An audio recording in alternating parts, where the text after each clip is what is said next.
get to class. So thank you very much for joining. My name is Kali. I'm going to drive us this class today. We will be working on a very important topic. I consider it very important for the simple fact that this topic is at the heart of whether your business is going to actually thrive or not.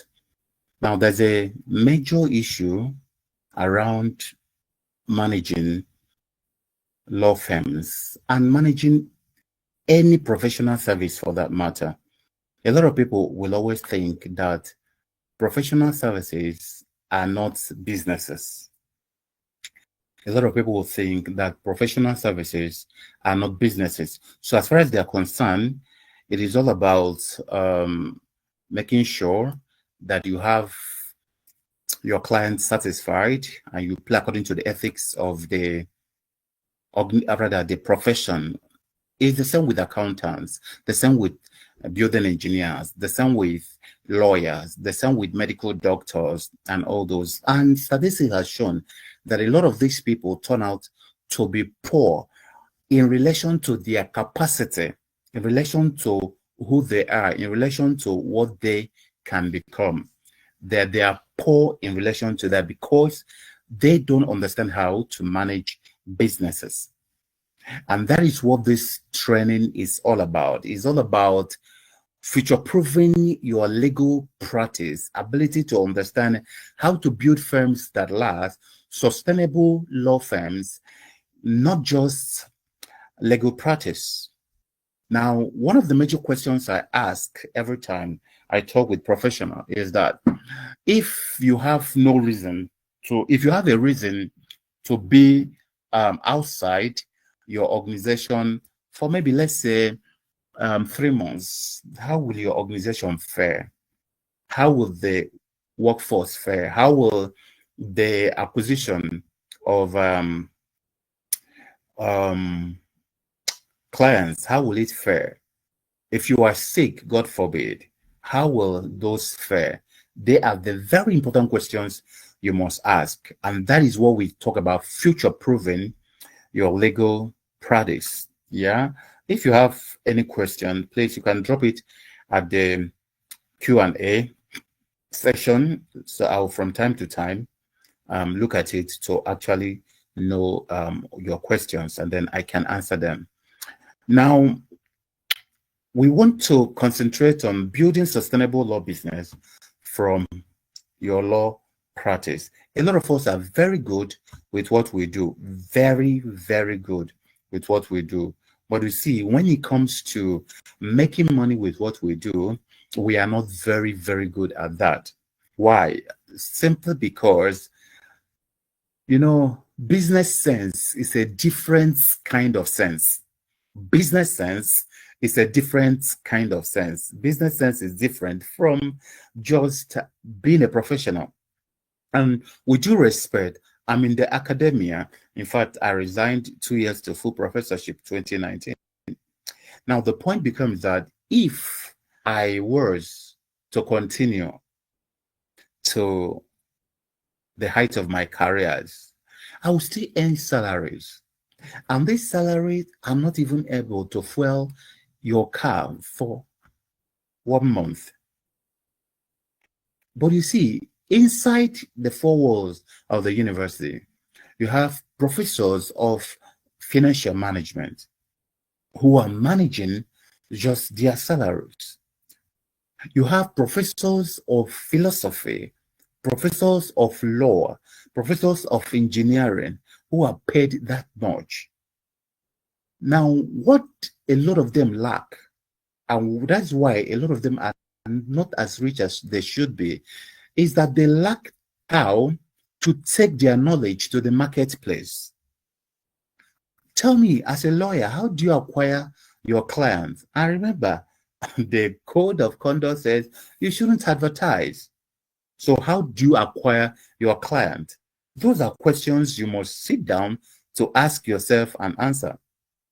Those questions that are very important, that you must answer them. You must look at those questions and say, okay, yeah, this is how I acquire. And then you systemize how you do that. Okay. Now, when we talk about customer acquisition, we don't mean advertising. When we talk about customer acquisition, we mean marketing. And we're going to explain those as we go ahead.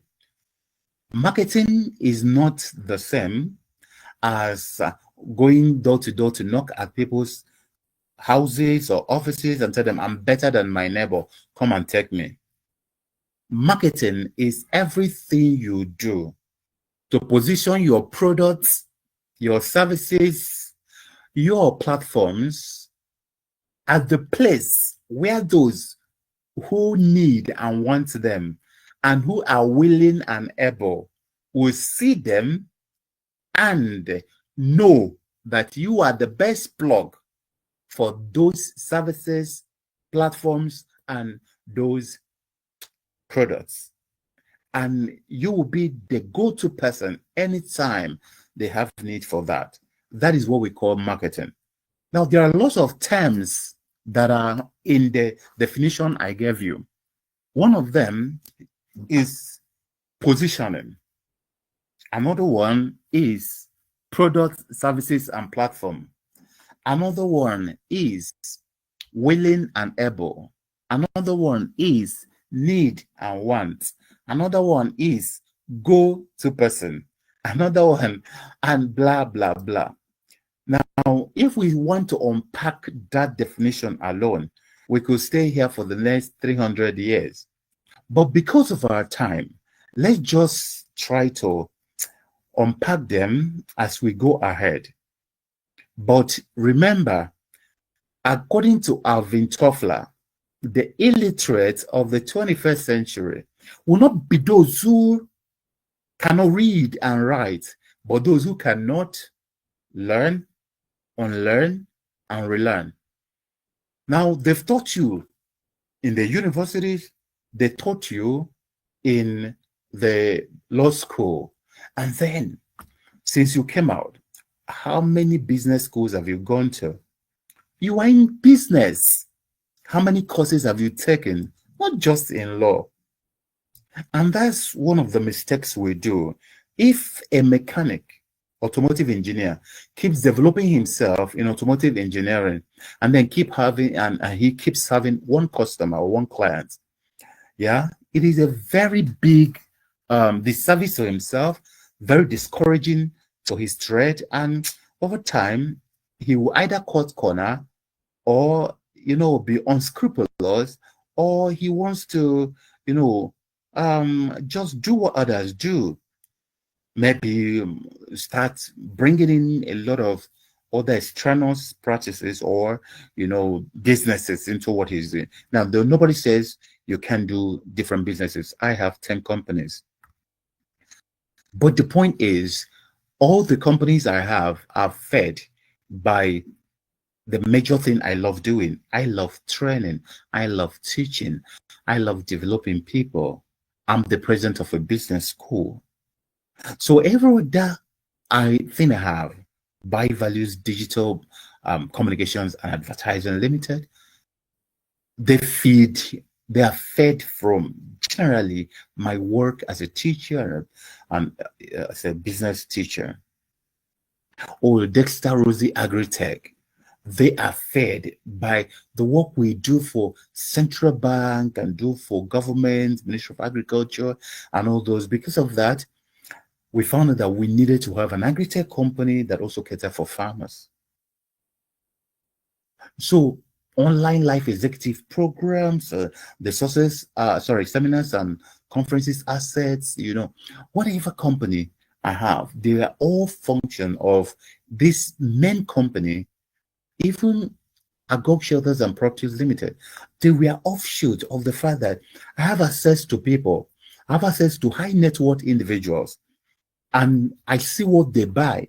And since I'm already working for training those who are in real estate and those who are some of my mentees are working in lands and working in development control and working in those. So how do I leverage those possible adjacents? So I didn't go into agri-tech because I just needed to establish an agri-tech company. No, it was fed by the major company, the major thing I do. Now, I'm not saying going into another thing altogether is bad, but it's so that you don't get distracted, and then most times you don't get, overworked, and then you just get tired, and then you get burnout. Because even in making this money, we must be alive to eat it, and we must prioritize our health. Somebody was telling me just a few minutes ago, one of our friends, the husband died, and the man is having, he used to have diabetes, and just last few weeks, he had a spike, and then went into coma and couldn't come out and died. So you must please prioritize your health, even as we go ahead, making this money. But that's not our discussion. Our major discussion today is ability to understand when we say marketing, when we say customer acquisition, when we say willing and able, when we say positioning. Your ability to understand all those are very important. But let's move ahead. So the illiterate of the 21st century is not the person who cannot read and write, but that's the person who cannot unlearn, learn and relearn. In other words, whatever they taught you before now, the world is changing.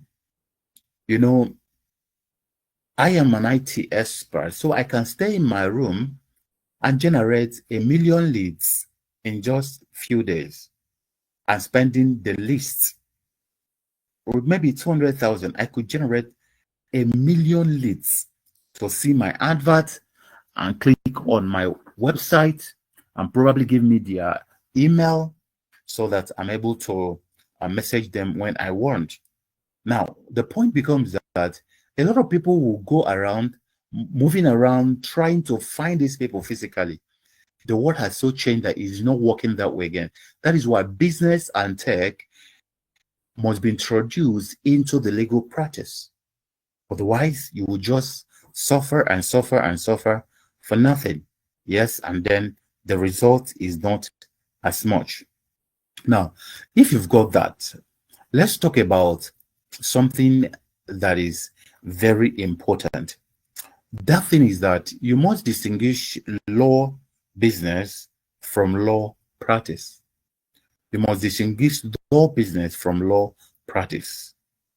Now, simply put, law practice is the brilliance of a lawyer.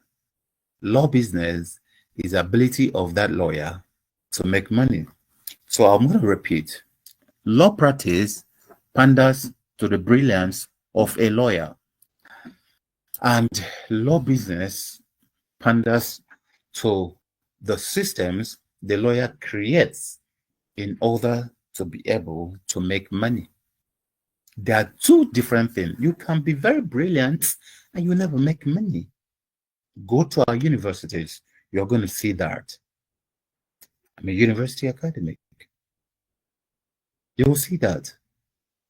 So the point is ability to transmogrify the knowledge you have in law into making money is a science hidden in entrepreneurship. Now, entrepreneurship is not about just doing business. Entrepreneurship is business running on systems. I want you to get that into your head. Entrepreneurship is what? Business running on systems. And system, SYSTEM, is anything you put in place to S, save, Y, yourself, S, stress, T, time, E, energy, and money. So anything you put in place to save yourself, stress, time, energy, and money is what we call system. So if you put in place a funnel that brings in customers from time to time, customers every single time without you running around looking for them. That is what we call system. And that system,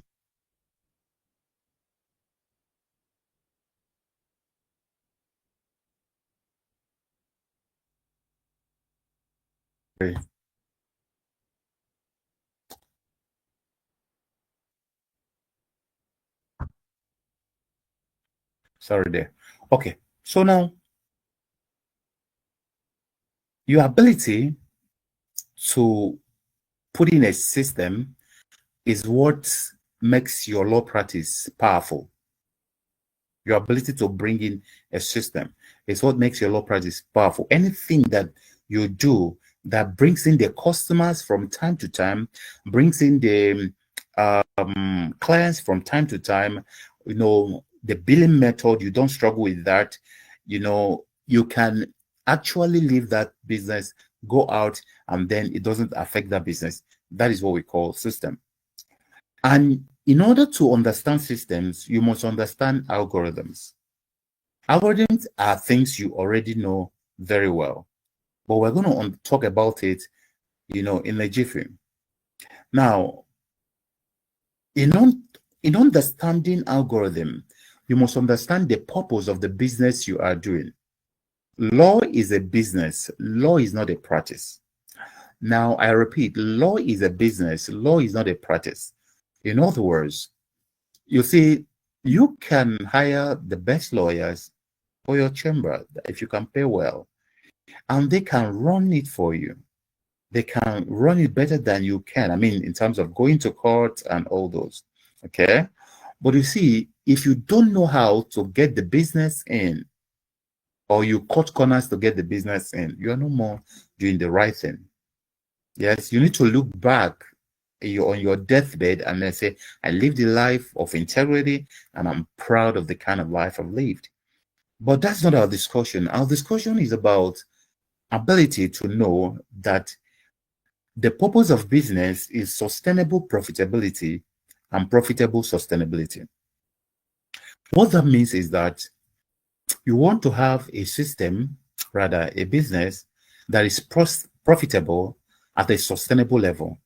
And then that sustainability is also profitable. And that profitability is also sustainable. Now, it sounds tautologous, but it's not. If you understand building system, you understand that there are some profits or profitability that is not sustainable.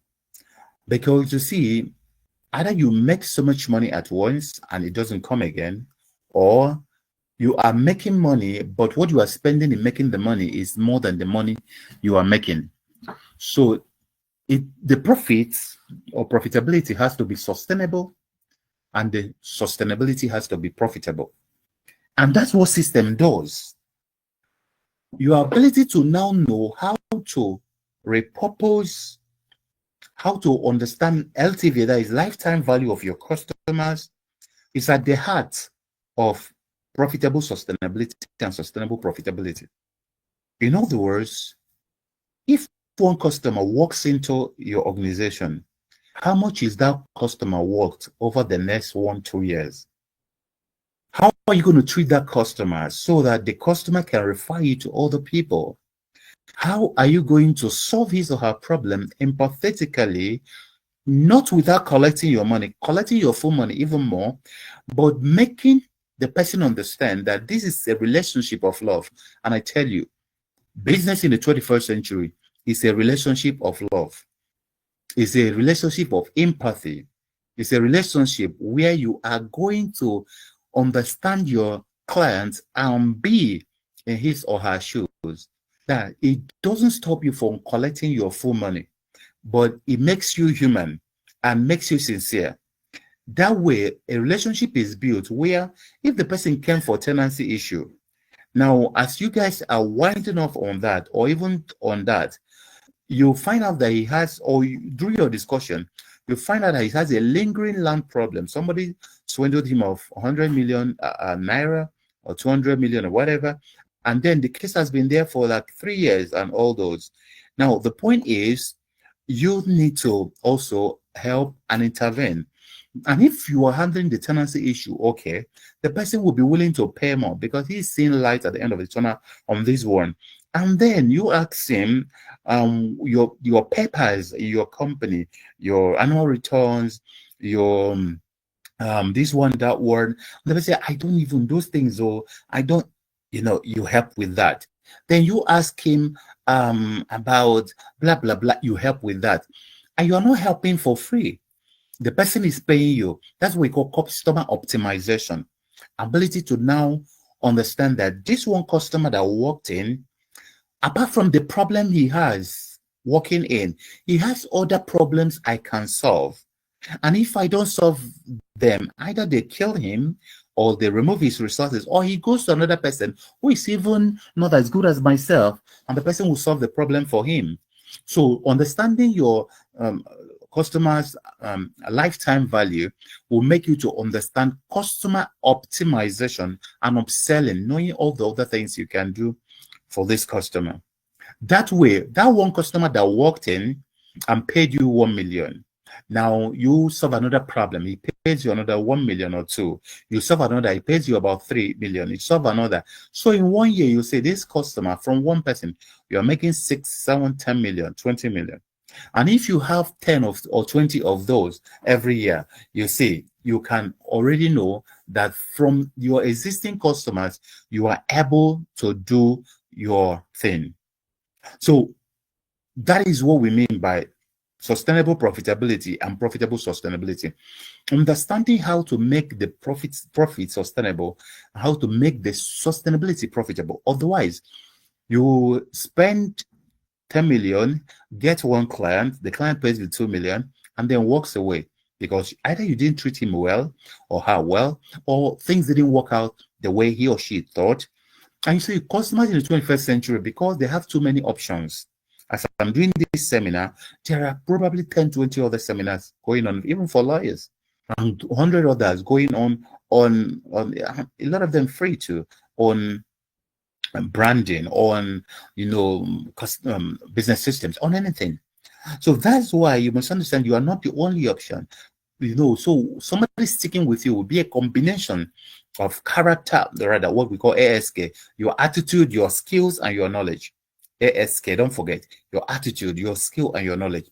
These are all going to be some of the reasons somebody will stick with you. Okay? So if you've got that, the point becomes that you need to ask that question: is my business profitable? Is my business sustainable? Is the profit sustainable? Is the sustainability profitable? These are questions you must ask and answer. Then you answer: if I leave my organization for 3 months, 6 months, 1 year, will that organization still exist? That's why I look at the biggest name in law, in the last maybe 20 years, even when you were in law school, even when you were a student. Yeah, some of those biggest names and biggest chambers, they are not existing today. Why? Their owners died or are aged, and then nothing is happening there because there were no systems in place. Let it not be your portion. Now, let's talk about understanding algorithms and building systems. In order to actually walk around building systems, you must understand the power of algorithms. You must understand the power of algorithms. Not just understanding the power of algorithms, you must also understand how to use algorithms. So 3 things you must know about algorithms. Number 1 is that you must know how to recognize algorithms. Check good law businesses, good chambers that are thriving.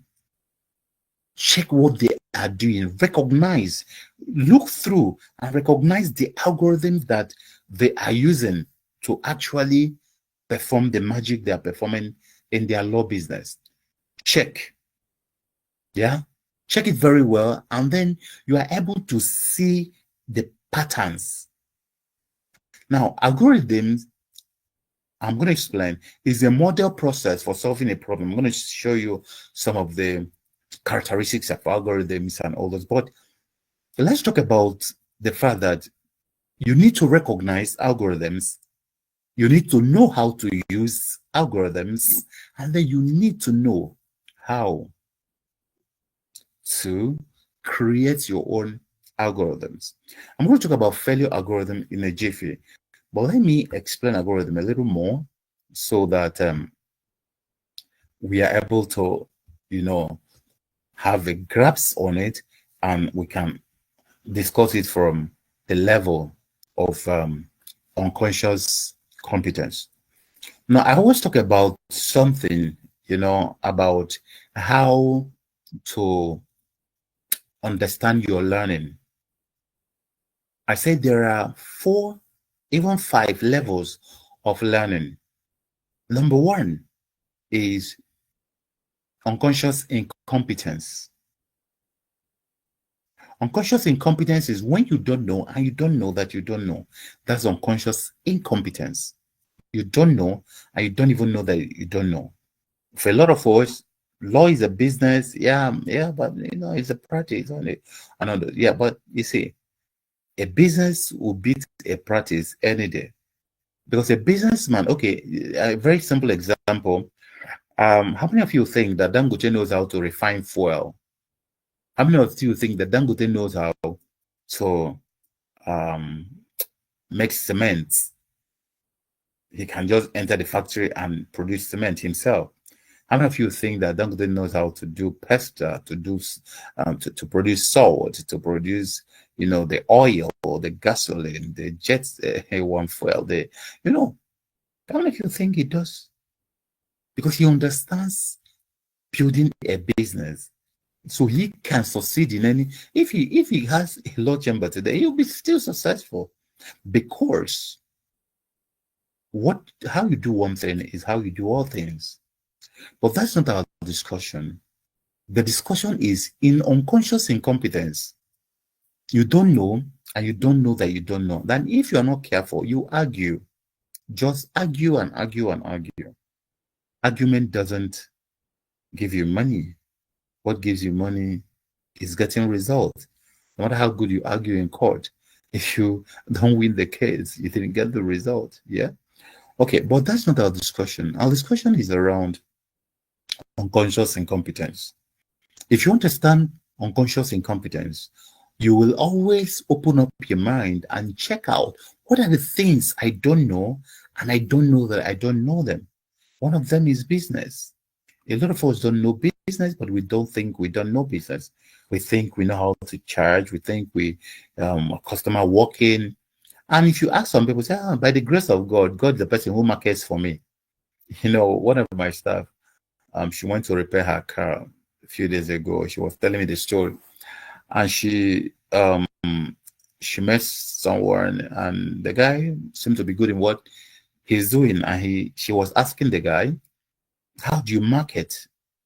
The guy says, I don't market, so only God the market for me.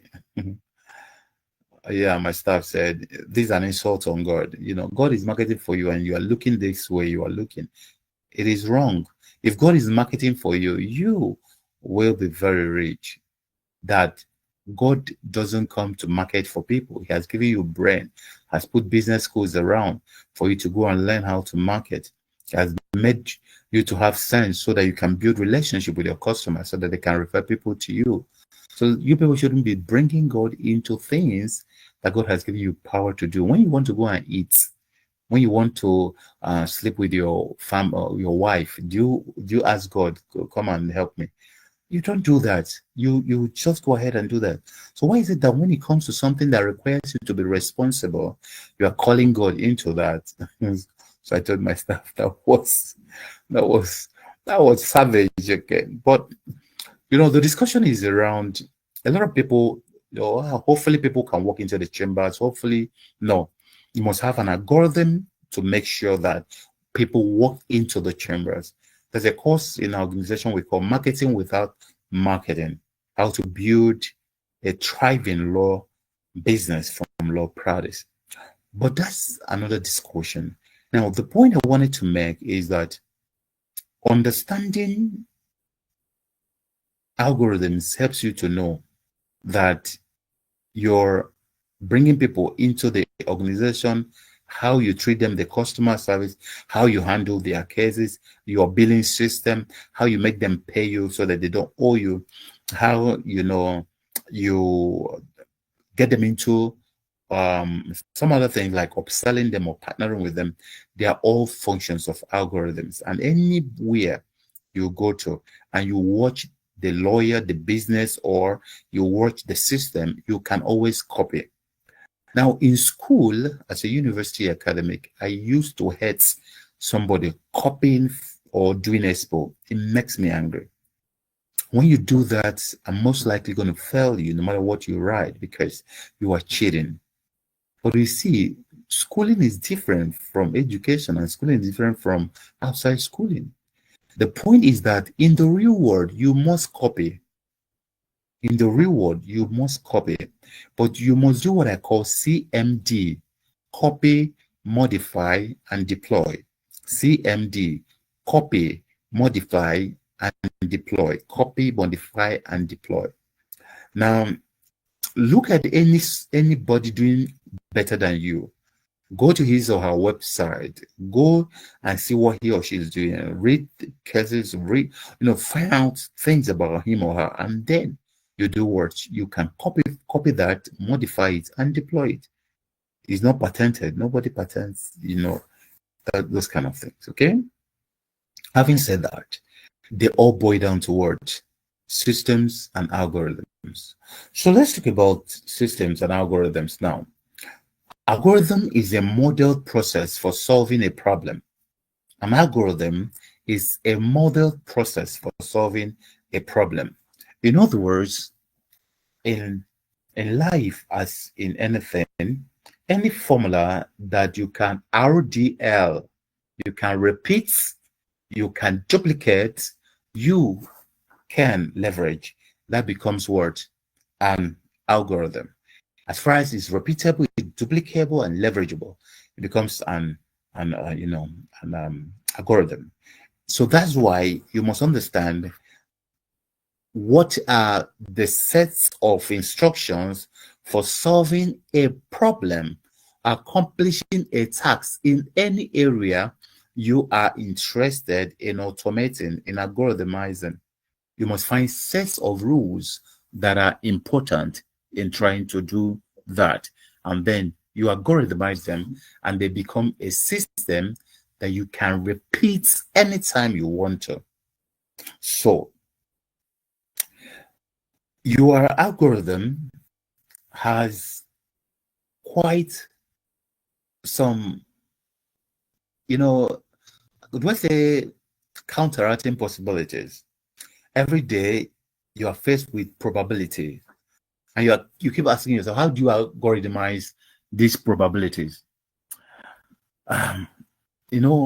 Many years ago,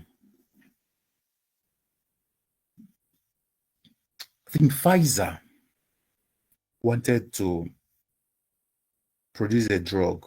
I think in the late 80s, they wanted to produce a drug for hearts. I think about 4 heart conditions.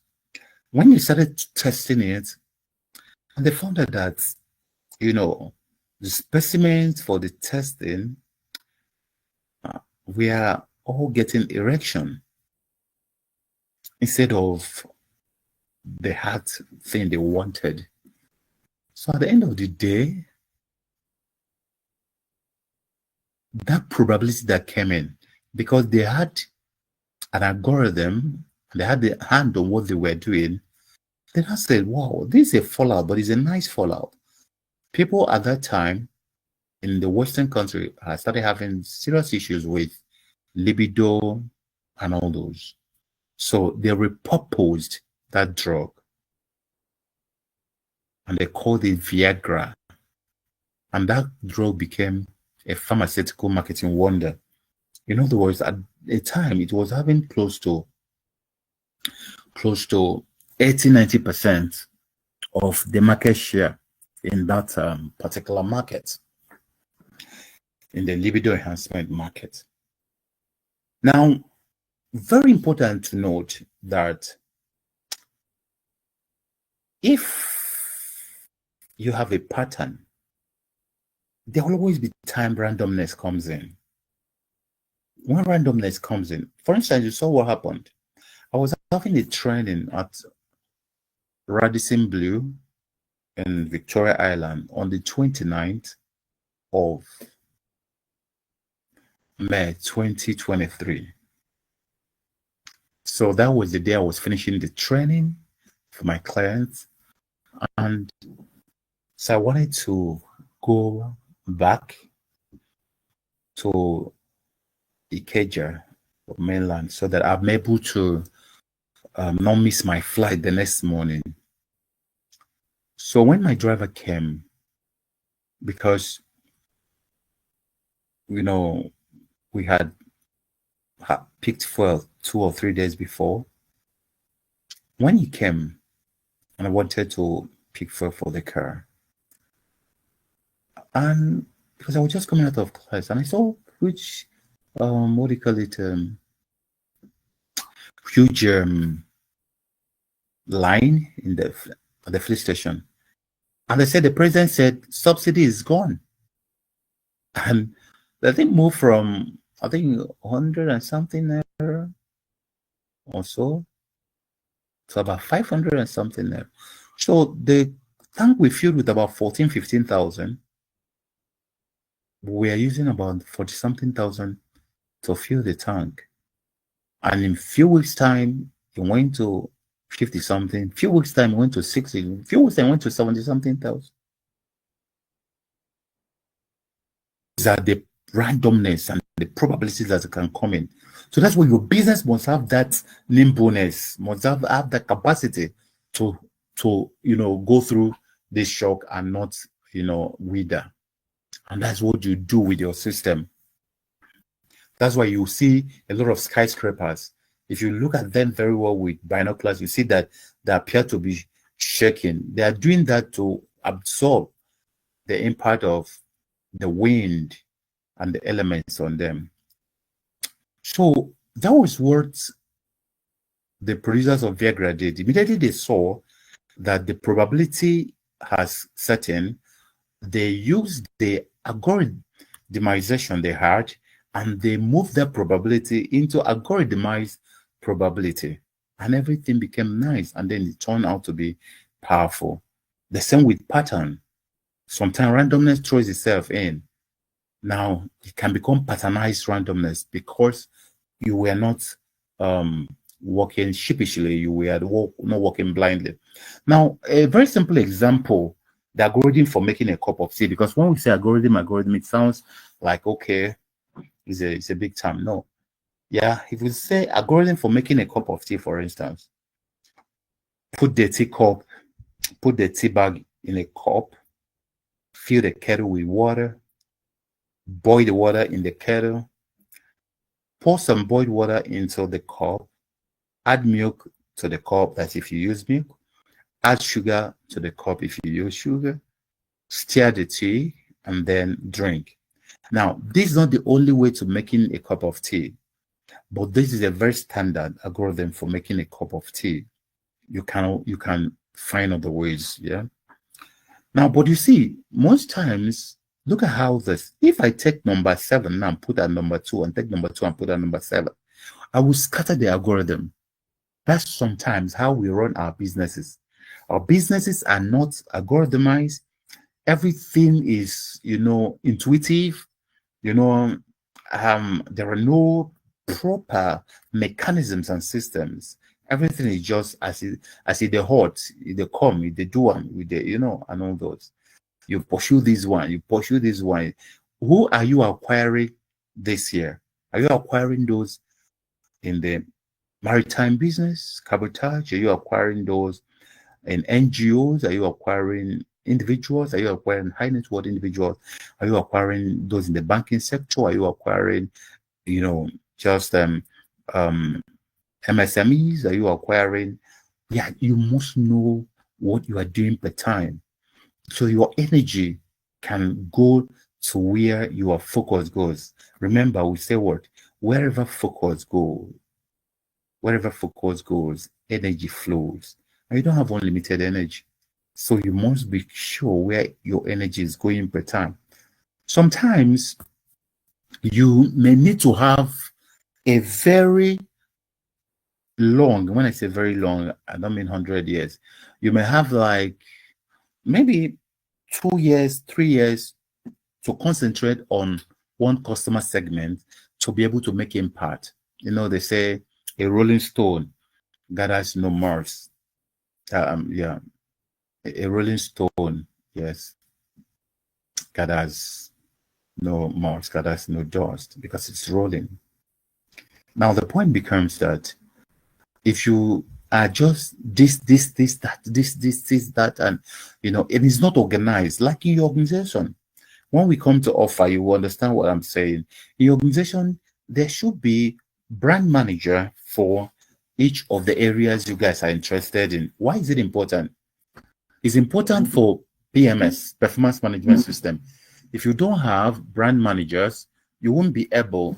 When I say brand managers, I mean something like, I'm using business terms now, something like somebody in charge of a particular aspect of law, maybe like say alternative dispute resolution things, somebody in charge of people who are your customers from the maritime, somebody in charge of people who are your clients from the banking sector, somebody from who is in charge of regulatory documents, those who want licenses from government agencies, NUPRC, and NMDPRA also, somebody who wants license from the central bank, who want to register a company, who want some kind of visibility studies to be done for them, and so want some level of legal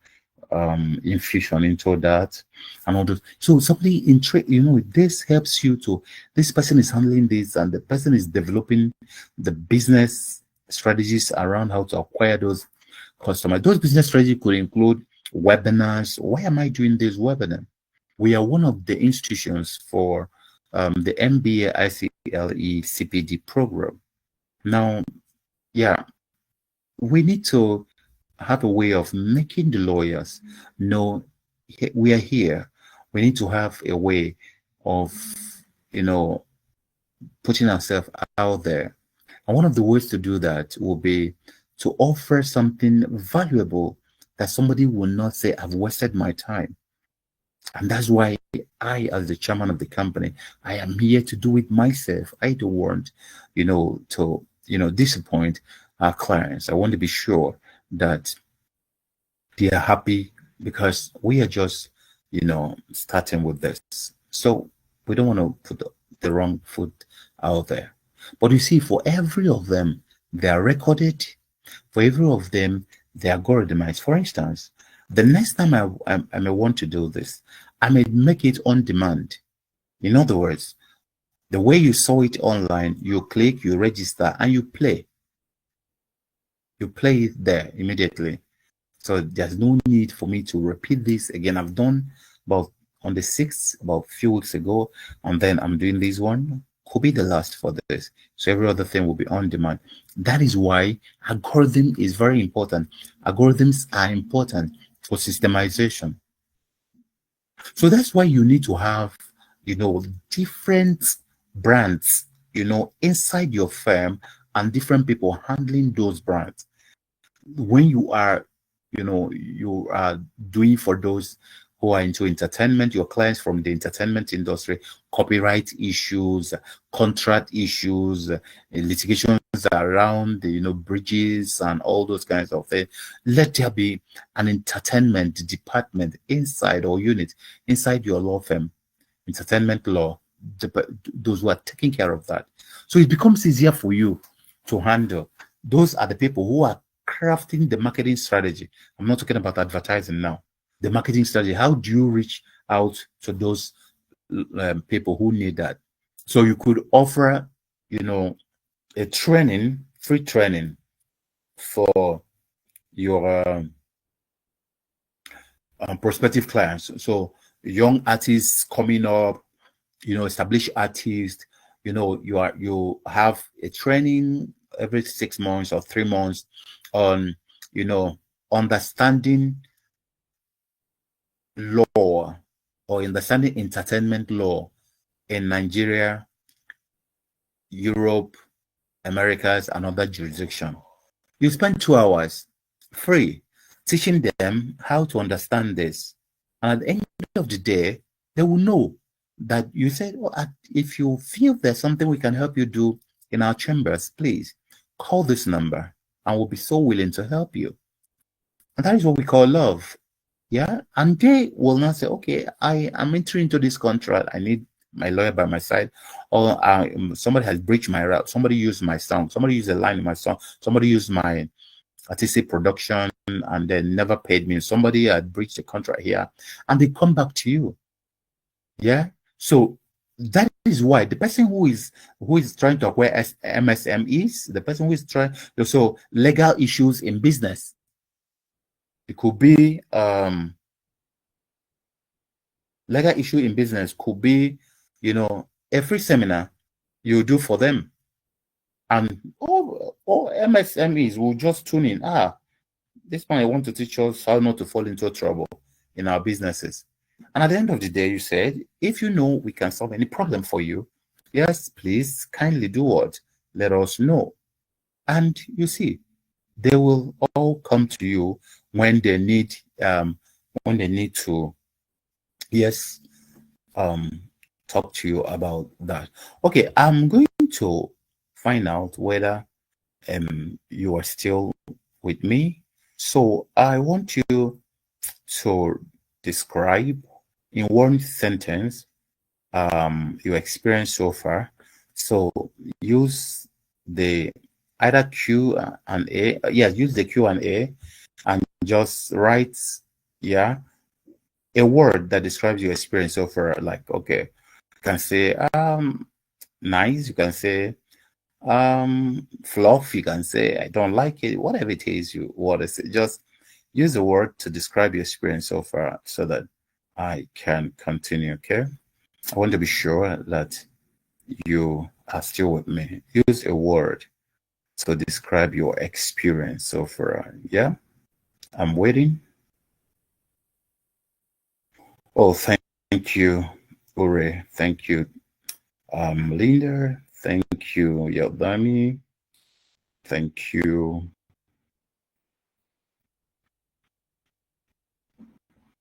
Amazing. Okay, let me say amazing. Thank you very much, sir. Entertained. Thank you, Ify. Insightful. Thank you, Faith. Very insightful. Thank you, Temi. Insightful and informative. Thank you, Ivy. Thank you so much. Quite enlightening. Thank you. Okay. Thank you, sir. Kenna said, great. Interesting lecture. Chukwemeka. Thank you, sir. Other one said, the lecture is nice and active. Thank you, sir. Anita said, interesting. Anita, thank you very much. Siraj, thank you. Said, I can't find any account to input my name. How do I do it, please? I just went, oh, sorry about that.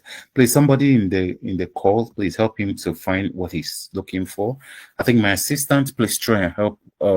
Is it Geofloss, I think? Yes, try and help him to find what he's looking for. Great session. Look forward to another. Thank you very much. We are not through yet. Just wanted to take your feelings. Eye-opening, great. Yes, thank you, Oluwa. Daniel, thank you. Oluwa Tosin, thank you. Oluwa Sean, thank you. Thank you very much, sir. Charles Ebuka, thank you, Abbas. And Patful Philip, thank you very much. The lecture is enlightening one. Thank you, sir. Okay, so let's get back to class. Thank you. Just wanted to be sure that we are still on the same page.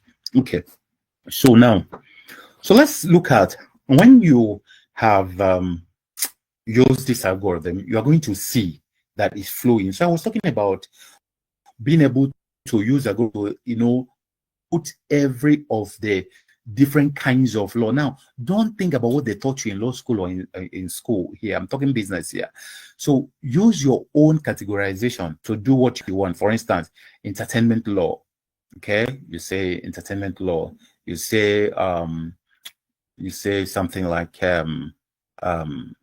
maritime units, maritime law units, you say ADR units, you say whatever it is, however you are going to make. So those people are deepening themselves. So even if they are your interns, and they will choose from amongst all the areas they want and start deepening themselves in that, while you can even move them, the interns, you move them from department to department as they're growing in the company, and to study every department, then go back and all. So yes, so for performance management issues, you are able to say that I'm just talking about algorithm, whatever works for you. There's no hard and fast rule about it.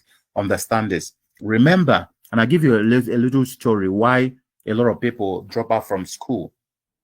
You know, in places like America and here in Nigeria too, you see a lot of kids drop out from school, and I tell you why. That's why you see a lot of them also say school is scam. You know, in the university, I taught some courses, logic, epistemology. I taught, law to some law courses to, first year law students, because that's not my department. And one of the things I discovered is that when you come into class and you ask students, today we have theory of knowledge. Today we have advanced logic. Today we have symbolic logic, or this semester. Now, just forget what we have. What will you want to learn? It will surprise you. A lot of them say they want to learn the psychology of betting. They want to learn the reason God introduced sin on earth, or allowed sin to be introduced on earth. They want to learn the psychology of religion. They want to learn how to make money. They want to learn how some people are poor. They want to learn why the righteous suffer. The things they used to tell me were so amazing to me. They were far removed from what I want to know, what the university want to teach them. And I keep wondering, somebody who wants to learn what they are telling me, and then you are teaching that person this other one, I wonder how that person will ever learn it. So what I did in my own classes is that I will devote some time, because I will, at the first day of the semester that I'm with them, for 1 or 2 sessions that I'll have with them, I will ask, so that those who are just returning will tell me theirs. And now I will now infuse it into what I'm teaching them. So if they say they want to learn how to make money, yes, but I'm supposed to teach them the theory of knowledge. So I try to make sure that maybe up to 20% or 30% of what I'm going to use as an example will be how knowledge and making money are coterminous, or why not being knowledgeable could make you not to make money, especially in the areas you are interested in making money from. So that way, I am balancing what they want to learn and what the university wanted me to teach them. In other words, whatever they taught you in school, most times out here, it doesn't work out the same way. That is why I'm telling you, you must understand, apart from being good as a lawyer, you must understand the business of law. If you don't understand it, it sounds insulting when you know how poor a lot of lawyers are. When somebody tell it to a lawyer, it might sound insulting, but that's the whole truth. Because even the judiciary has also made people not to be willing to go to court. To that extent, like you say, most time now, go to court is like a joke. Like, go to court. If I'm go to court. So it is watering down the profession more. So that's why you must distinguish yourself and then understand the business side of it, so that your system can encourage people coming to you. Otherwise, there are too many options. A lot of people are taking the option of jungle justice or no, doing things their own way, or even that's why you see a lot of times you see social media influencers, very dark man, the one that is holding this real estate company hostage, and you see people going to them when they have um, things that should be in courts. So that's why you have to up your game and understand the business side of it, and then also put yourself out there so that people can know there are lawyers who know their onion and who also straddle the whole gamut and spectrum of understanding the streets, the business, and understanding the academia. But that's not 100% what I'm talking about here. I'm trying to show for you to understand the algorithm for making a cup of tea. And then when you upset this algorithm, look at it, you're going to see this one is an algorithm for making a cup of tea, but it is an in upset version. Okay, so look at it. Put a tea bag in a cup, fill the kettle with water, boil the water in the kettle, drink the tea, you see. Then add milk to the cup, add sugar to the cup, stir the tea, pour some boiled water into the cup. You see, in algorithms, if you change something, yeah, you may just destroy the algorithm. So that same way, a lot of us are blindly doing things. We're not algorithmizing them. I'll tell you a story about algorithms so that you can understand the difference between, a professional, rather, yes, an expert and an amateur. An amateur can get the expert's result. The only difference is that the amateur may not consistently get the result of the expert. So the amateur will get it sometimes and will not get it sometimes. So I'll give you an example. When we are younger, when we are small, playing, and we used to catch like lizards. We can open the stomach of the lizard and then we now cut out some things and then sew it back. So we think we are medical doctors. So we cut out, we sew it back, and then the lizard will, most times, will keep moving around. But you see, most times you boast about it. I'm a doctor, I'm a lizard doctor. I can, operate on lizard. And your friend or an elder person will go and catch one for you, elderly person, and say, do it, let me see. And that is when you will understand that there's a difference between being an expert and being an amateur. So in my own case, most time when they catch it for me, and then I open it,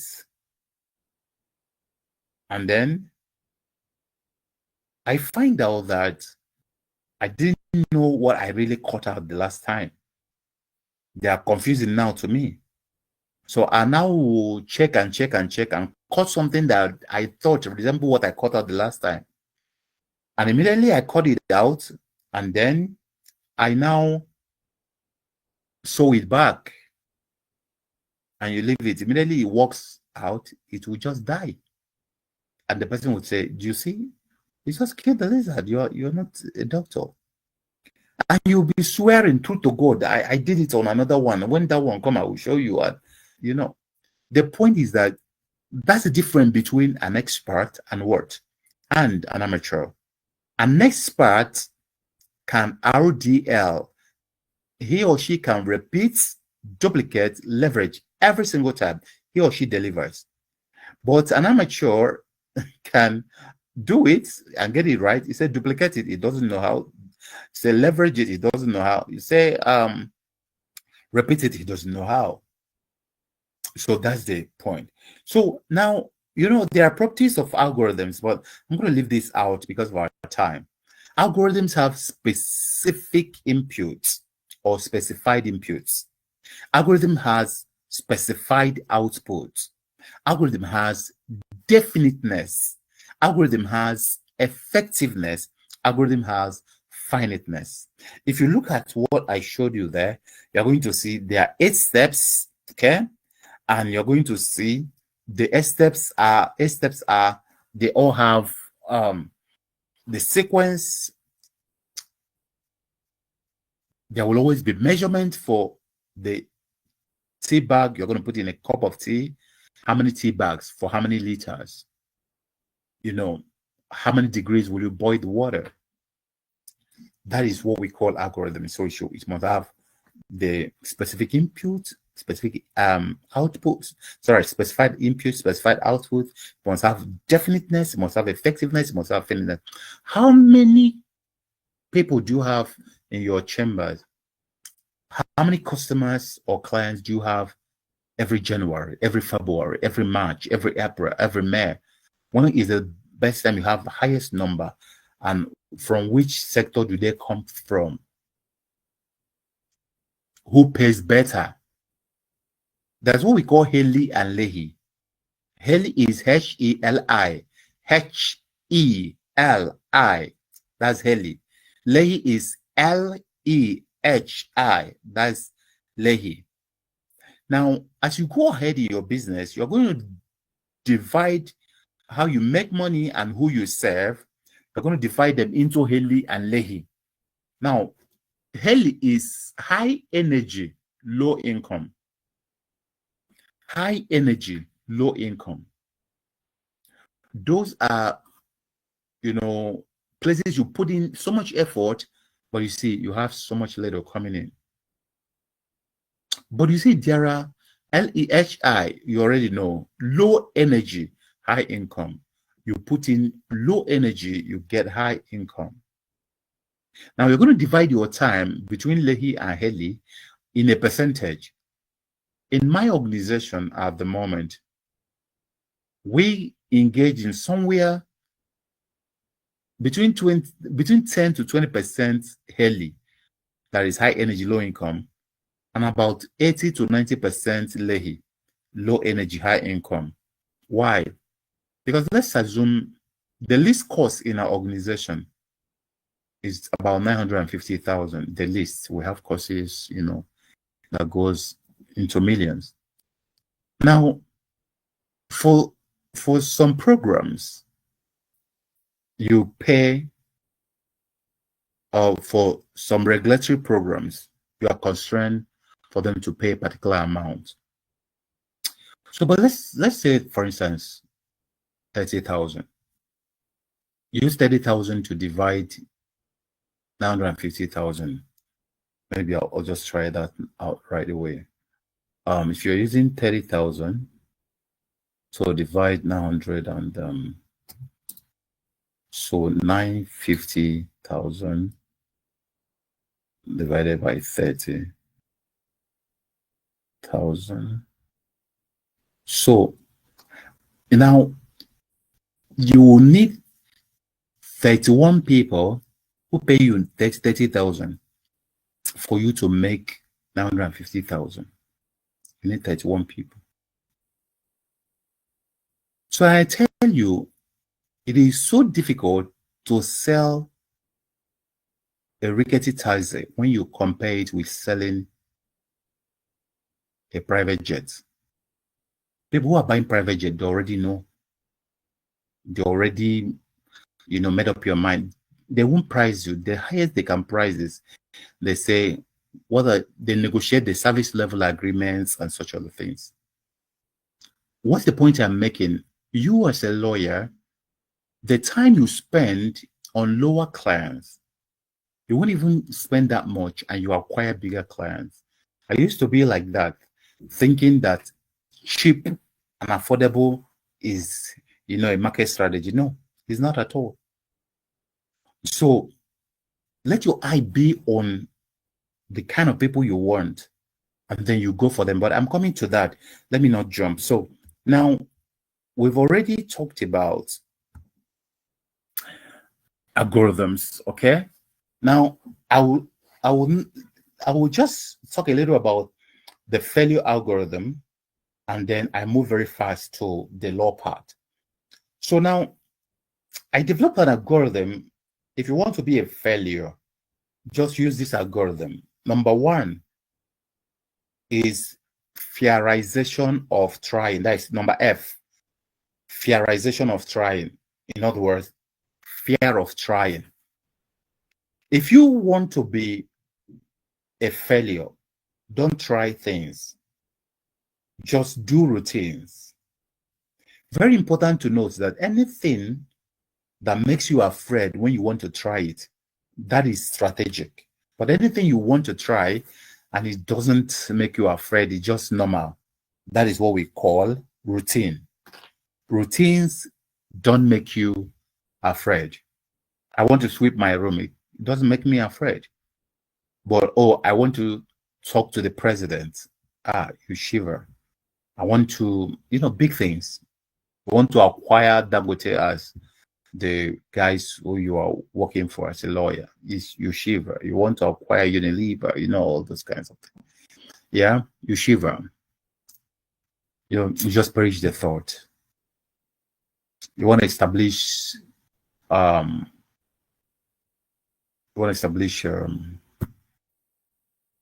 branches in the 6 geopolitical zones of the country.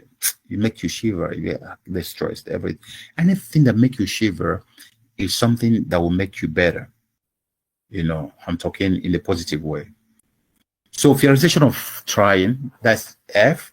A is ask no question.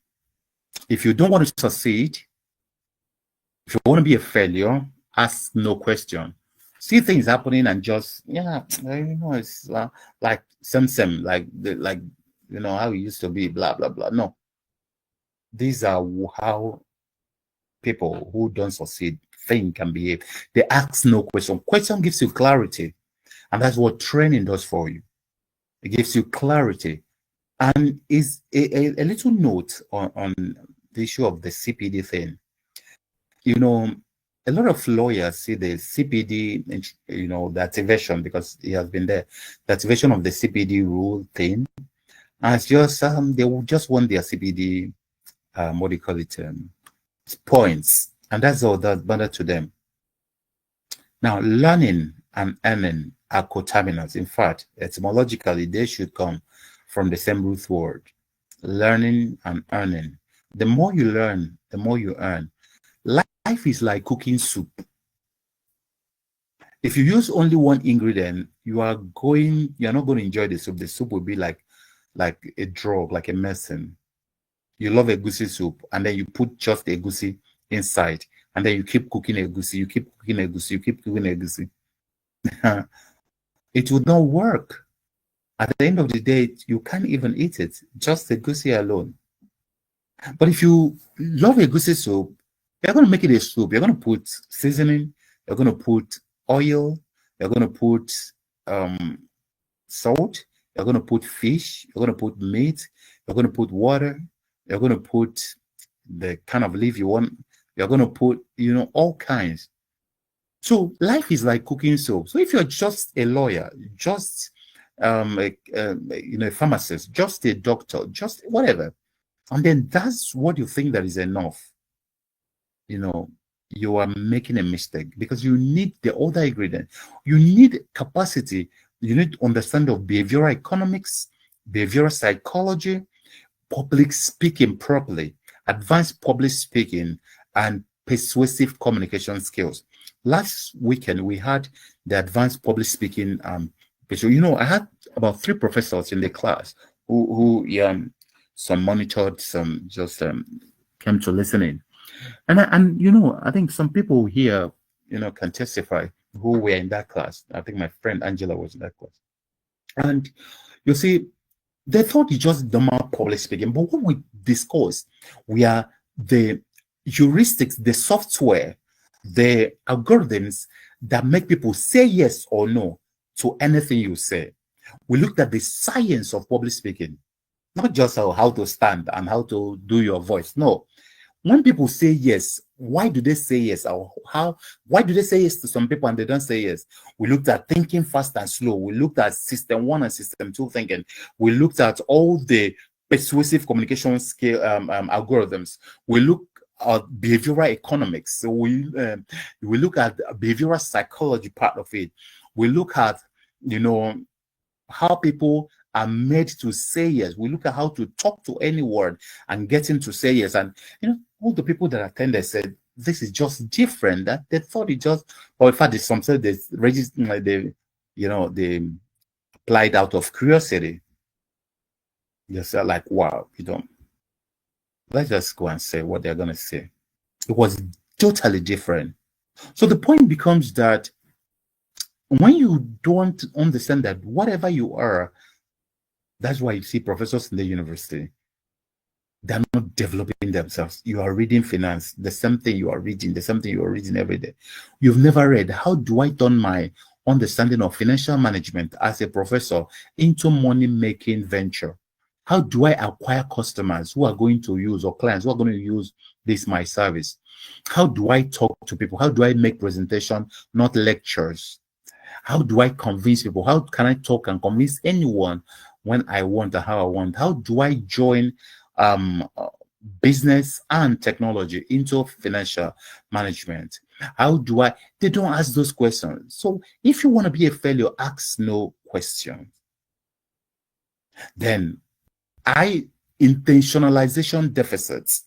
In other words, not having intentions, not having purpose, not being an intentional person, not knowing what you want to achieve, when and how. I'm rushing because of our time.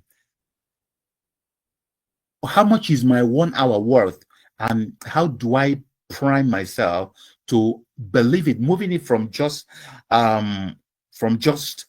something I say in my mouth to something I believe in, and then developing myself to that extent where I say my 1 hour is worth 15.5 million, and I'm not laughing inside my heart and saying, who will pay that? So your ability to understand that is what we call intentionalization deficit. Inability to understand that intentionalization deficit, that's one of the ways to fail. Now, another one is lazinization of action. Procrastination, inability to do what you should do right away. Then U is urgency aversion. Anything that is urgent, you want to remove your leg and remove your hand. Very much like procrastination. You want, we'll do it. Tomorrow is still there, leave those people who are doing it. Artificial intelligence, when they finish, they will see this artificial intelligence, go far. In your life, just keep dreaming. Somebody wanted to deliver a talk on I'm not going to say the word the person sent it to me, in the cases like extra court what do you call it, witnesses, something. So witnesses you get outside the court presence and premises and all those. And the person said, I have this talk and I want to do this one, that one, I know this. I said, let me help her so that you can walk around it and all those.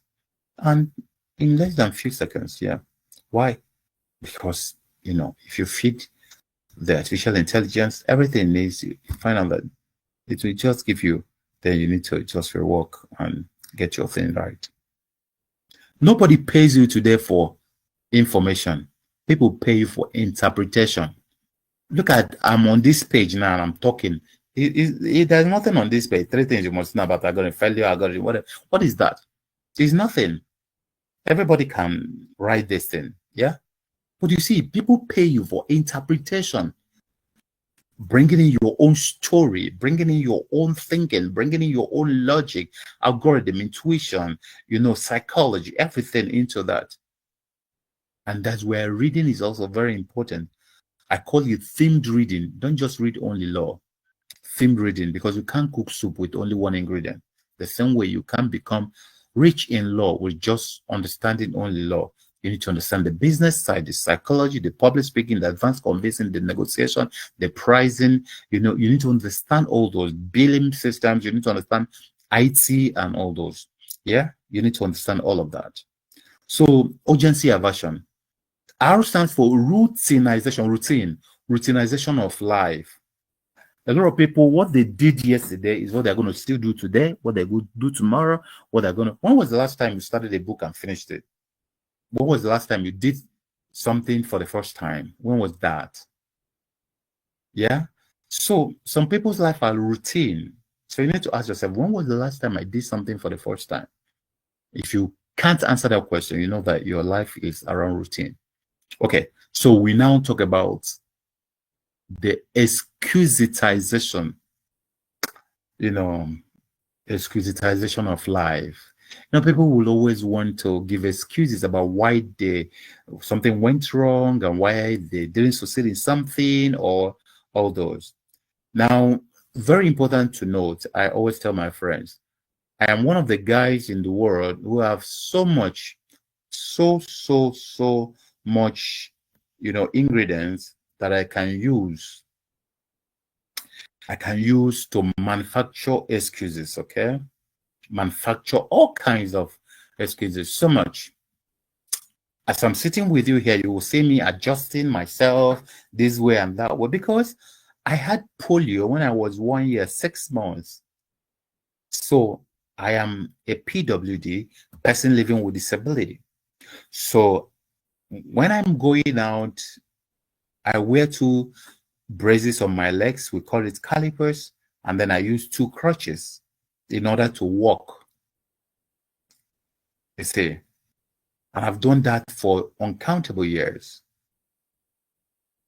And I have I have terminal degrees, multiple. I have businesses. I have, Now the point is because I feel that no matter how much excuse I give, it cannot turn into currency for me to buy something from the supermarket or to go into any car shop and buy a car. It cannot. So throw it away. Excuses are nothing. They mean nothing. Now get it right. Your excuses are valid. For instance, I am disabled on my lower legs. It's valid. I can't come, and because I'm disabled, it's valid. I can't make money because I'm disabled. It's valid. I can't be best in my classes because I'm disabled. It's valid. I can't get contract because I'm disabled. It's valid. I can't marry a nice wife because I'm disabled. It's valid. I can't send my children to school because I'm disabled. It's valid. But the truth is that how much is that validity worth? How much are those excuses worth? Now, the rule is very simple. Don't complain. Your friends don't need it. Don't explain. Your enemies will not even believe you.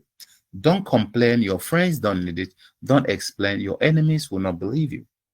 So if you've got that, it now behoves on you to do what? To understand that for you to be a success, you must not be afraid. You must not be afraid of trying. You must keep asking questions. You must have intentions. You must have urgency. You must not be a routine person. Excuses, no, no. So that's my failure algorithm. If you want to fail, follow that algorithm. You'll be a failure in your law practice, in your personal life, in family, in anything you do. But if you invert this algorithm, it becomes success algorithm. So fearization, don't fear. Ask no question, ask questions. Intentionalization, ask, all those, okay? So very quickly, let me give you algorithm for building sustainable law business. And we're going to do that very quickly because of our time. Yeah. Now, algorithms for building sustainable law business. Okay, just to be sure you are still with me. So if you want me to continue, please, it's not an insult, please, just a way to be sure that I am interacting with you. Just write yes. Write yes for me to know that you want me to continue. Don't take it as an insult, just trying to make sure that I am still with you. Just write yes. Okay. Yeah, thank you. Oh, somebody said, please list out the meaning of failure algorithm. Okay, I think you would have gotten it by now. I said fearization of trying, ask no question for A, I, intentionalization deficit, L is lesionization of action, U, urgency aversion, R, routinization of life, E, excusitization. But this system will automatically send you the replay of this immediately after the class. So you can always replay, you can share with your friends, no problems at all. In business, if you love people the more, then you are more likely going to have more people coming to you. Okay. Cool. So, Auntie Linda, thank you very much. Appreciate you so much. That means you are paying attention. I love that. Thank you, ma'am. Okay. So let's get back to our class. So algorithms for building sustainable law business. Okay. Now, I call it FIRM, FIRM. That is F.I.R.M, the FIRM algorithm. So let's unpack it. Now, F stands for future facing foundation and vision. Future facing foundation and vision. Now, if you want to build a lasting law firm, you must understand the power of future facing foundation and vision. Now, the first thing is to understand that you are not a hustler, because some people act as if they are hustlers. A hustler is not building something to last. A proper entrepreneur is building something that will last. And I've told you, entrepreneurship is business running on systems. And I've told you, system is anything you put in place to save yourself stress, time, energy, and money.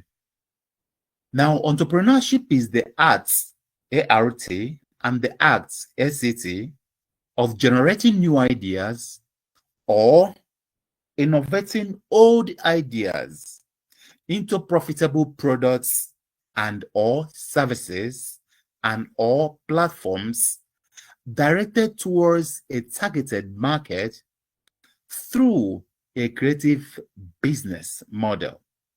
Let me repeat it just for emphasis. Entrepreneurship is the art and act of generating new ideas or innovating old ideas into profitable products and or services and or platforms directed towards a targeted market through a creative business model. In other words, in order to be an entrepreneur, you must understand how to generate new ideas, which is not important.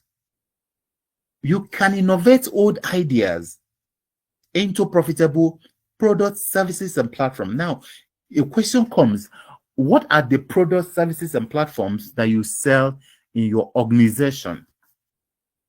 And somebody will say, I'm into service, I'm not into product. Or somebody say, we don't have product, we are just lawyers. No. You need to productize. In order to build a systemized business, you must productize. So what kind of law practice are you into? And what kind of people do you cater for? You could use it to productize. You could have, we cater for those in entertainment. What do you do for them? Name those things you do for them. That become products for them. We cater for those in the maritime industry. What do you do for them? That becomes what? Product for them. We cater for those in the MDAs. What do you do for ministries, departments, and agencies? That becomes the product. It could be 1, 2, 3. It could be in form of product, service, or platform. Time for me to talk about those, all of them. Now, you could be working for those in blah, blah, blah, blah, blah, MSMEs and all these kinds of things. Yes? So you must understand who you are working for. And then you use IT, you use technology to augment what you are doing. And that's why people like us are here for you. In our organization, Sean Cousins Business School, Sean Cousins Consulting Solutions Limited, in our project, the CPD Training for Lawyers.online, we help you to fill these gaps business-wise. From artificial intelligence to business tech, we help you to fill it in advance, public speaking, help you to fill it around the areas of being able to build a virtual law firm, Yes, understanding your team, costing, compliance, and building a thriving firm, using technology, helping you to build your websites or maintain them or advise you on integration of IT into what you're doing. And these courses have CPD credits. Okay. So you are not hustling, but building a systemized business. Everything must be in order. Don't just put one secretary there and that's all. No, that's not how to. What are the units and branches and departments you have? So it starts with understanding your vision and mission and understanding it just as a mantra. If I see you in my class tomorrow or any other time, whether it's in the business and tech class happening tomorrow by 4 p.m., or whether it's my advanced business class, whether it's building a virtual law firm, or whether it's been, understanding your team and cash flow and compliance, and whether it's being on artificial intelligence, or legalpreneurship, or how to monetize your legal knowledge, the other aspects of the monetization, understanding your numbers. Whenever I see you there, I'll be able to break it down, your vision and your mission as a mantra, and how to use it to drive your firm and to be able to build a brand and positioning around it, so that at the end of the day, your name can get you the kind of clients you want. Let me tell you, wherever value goes, value returns back to source. Value is anything that is not nothing that solves a problem. There are possible adjacents to your law practice. Possible adjacents are, the low-hanging fruits, what we call value chain and all those kind of things. They are in platforms, they are in different kinds of, different kinds of sectors and in different kinds of products and services that you can incorporate, So I want to see you in class tomorrow by 4 p.m. So I'm able to analyze and show you this thing. We go deeper using workbooks and everything. You're able to have a document that you're going to use to run your law firm. But your vision is where you are going. Your vision is your destination. Where are you going to? When you get to your dream, when you get to your vision, where will it be? What kind of law firm are you building? How many story building will it be? How many workers will you have? In how many states? In how many countries? In how many continents will it be? Yes. You must understand those. Now, there are core values. Your core values should become a religion unto your staff members. Your core values should become a religion. Your core values should not just be like, these are core values, integrity. No. In our organization, one of our major core values is what we call facts you can use. So immediately you enter our organization, from the first step, we are teaching you the things you will use. We're not teaching you things that you are knowing for knowledge's sake.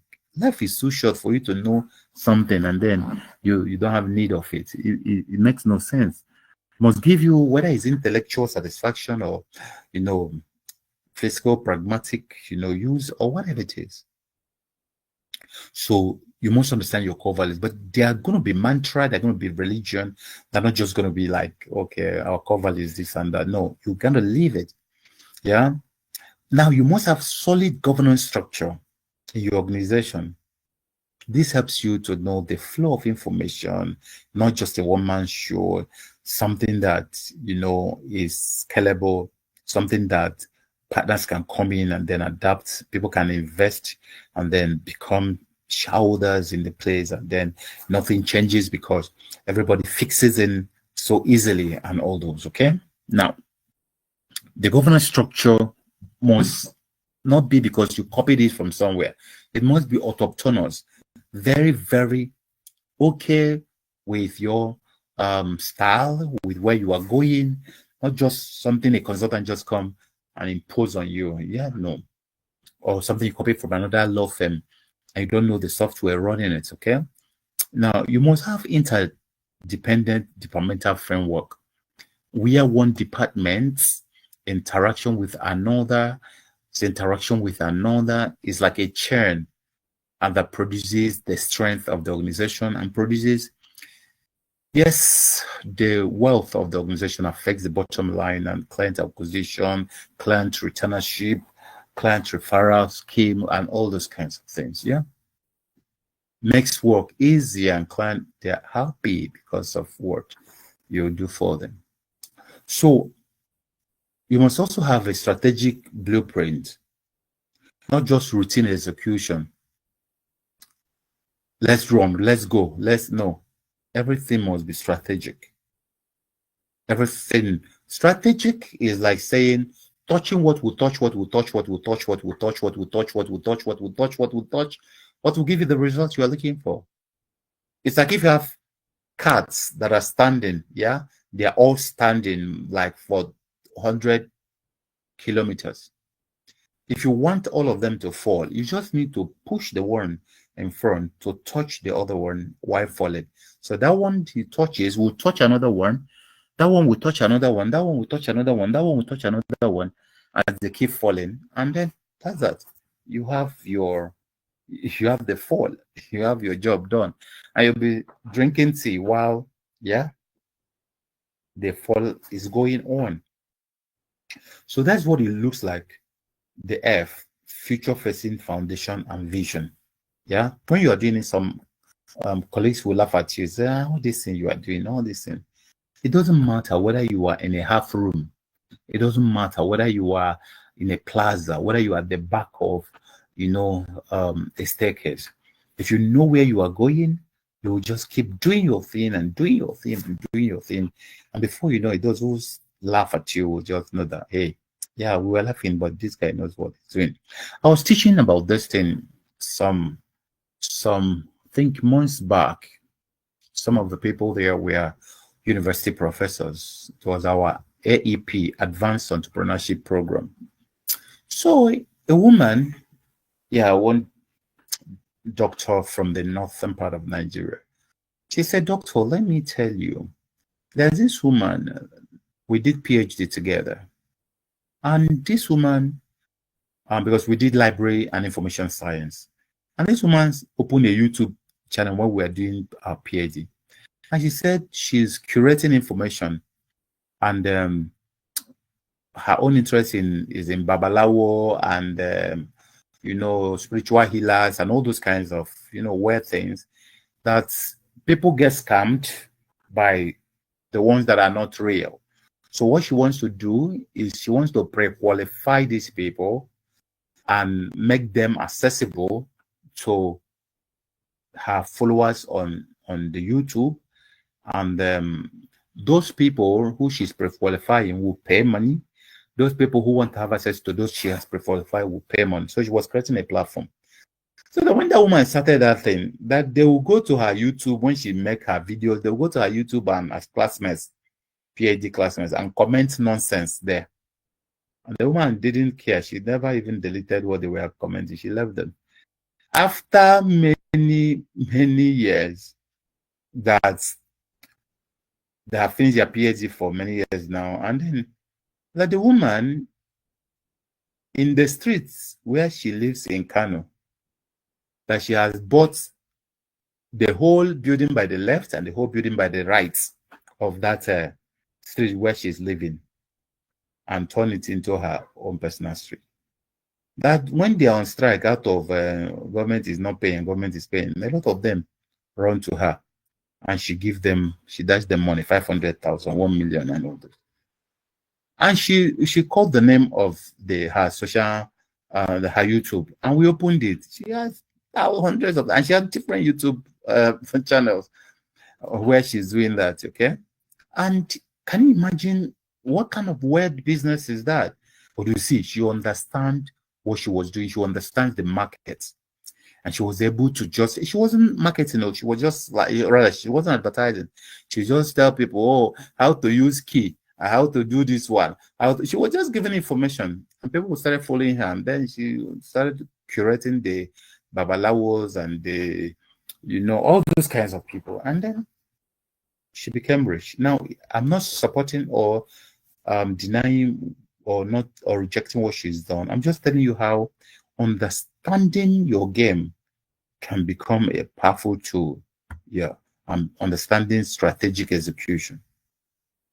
The I in the firm is what we call innovation and tech inclusive operations. So having innovative and tech inclusive operation is one of the algorithms in the firm algorithm for building a powerful law firm. So it must be innovative and tech inclusive in your operations. Now, there are 6 elements of innovation strategy.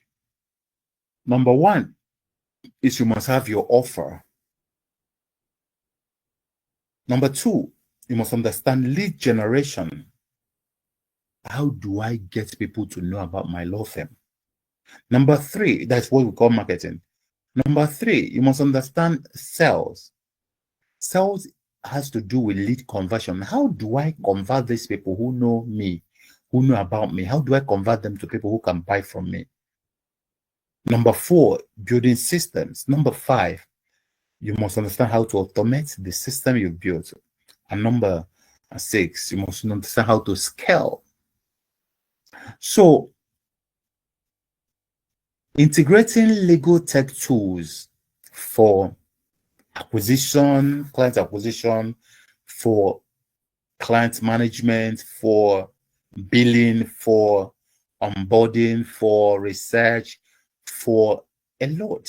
Those are all it takes when we talk about innovation. Now, we have a course called Business Tech, okay, Business and Technology, yeah, for building a thriving law firm. And I want you to be part of that course. This is where we break down all this and you see all the tools you need to be able to do more. I spent so much money training myself in a year. And if I'm not traveling out, like I'm not going to any other business school outside the country, I spend at least 10 million. Apart from the fact that I read an average of 1 book every single day, I spend at least 10 million on my self-development. Why? Because everything I do is based on my head. People pay us huge amount in hundreds of millions just to come and train our organization for 2, 3 days, 4 days, 5 days. So can you imagine not investing back into that equipment that is doing the work? So always take out time to train yourself, not just in the legal practice, but also on the tools that will make things easier for you. And that's why I'm inviting you for tomorrow's class. It's 4 p.m.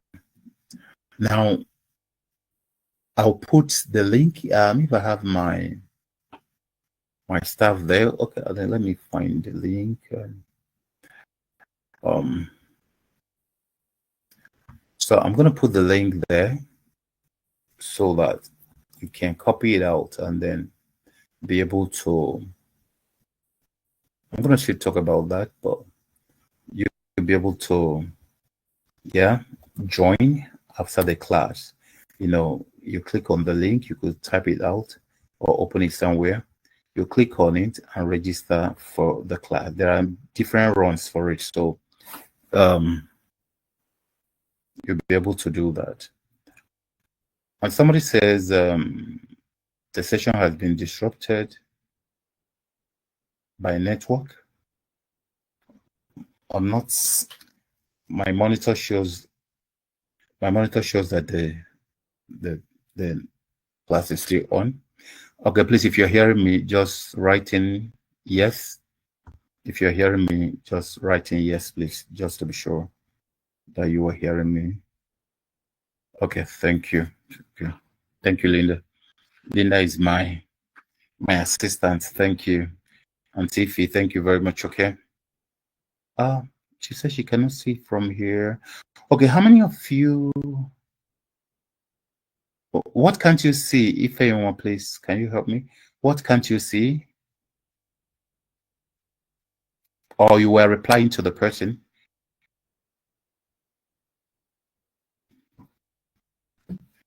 Okay, I want to be sure that people are hearing me. And please, doctor, could you paste the link in the Q&A box? I can't see the chat. Okay. I don't know if you are seeing it in the Q&A box now. I've placed it there. Yeah. So I don't know if you are seeing it. Are you seeing the link, please?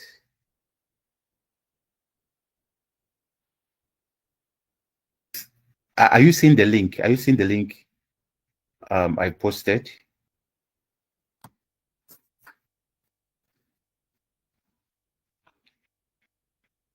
Please help me. Are you seeing the link I posted? Angela, are you seeing the link I posted? Okay, somebody saying I can hear, see, and follow every detail, but I can't comment. Oh, sorry about that.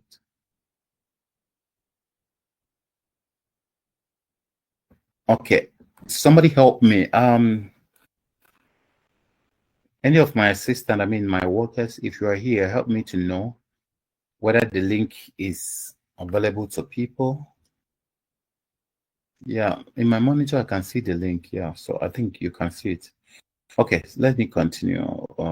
Click on the link, sign or question. Yeah. Yes, I can see the link now. And some of us turned on the chat. Okay. Okay, so I posted it on the chat. I've also posted on the question here. Okay, so let me go back to my class. Now, so I want you to join that class. I'm having it tomorrow 4 to 7 p.m. It's going to be so amazing. You are going to learn so much on, you cannot like advertise, but you are going to see how to use business tech to do your thing and then get the exposure. You want to run an organized firm and then be able to make more income and make more name. Okay. So now, automation systems, now efficient, effective, scalable. That's what we mean by innovative and tech inclusive operations, making sure that you automate most of the things you do. It makes it efficient, it makes it effective, it makes it scalable. And there are a lot of tools for that, that you can use to do your automation. And that's what we learn when I see you in the business tech class. Now you understand global best practices in law firm management and prepare yourself to be among the top rated or ranked law firms in the world. As of now, you see, Nigerian firms are rarely ranked but there are algorithms to all those. Yeah. Now, definitive but dynamic business model. You will know how you take people.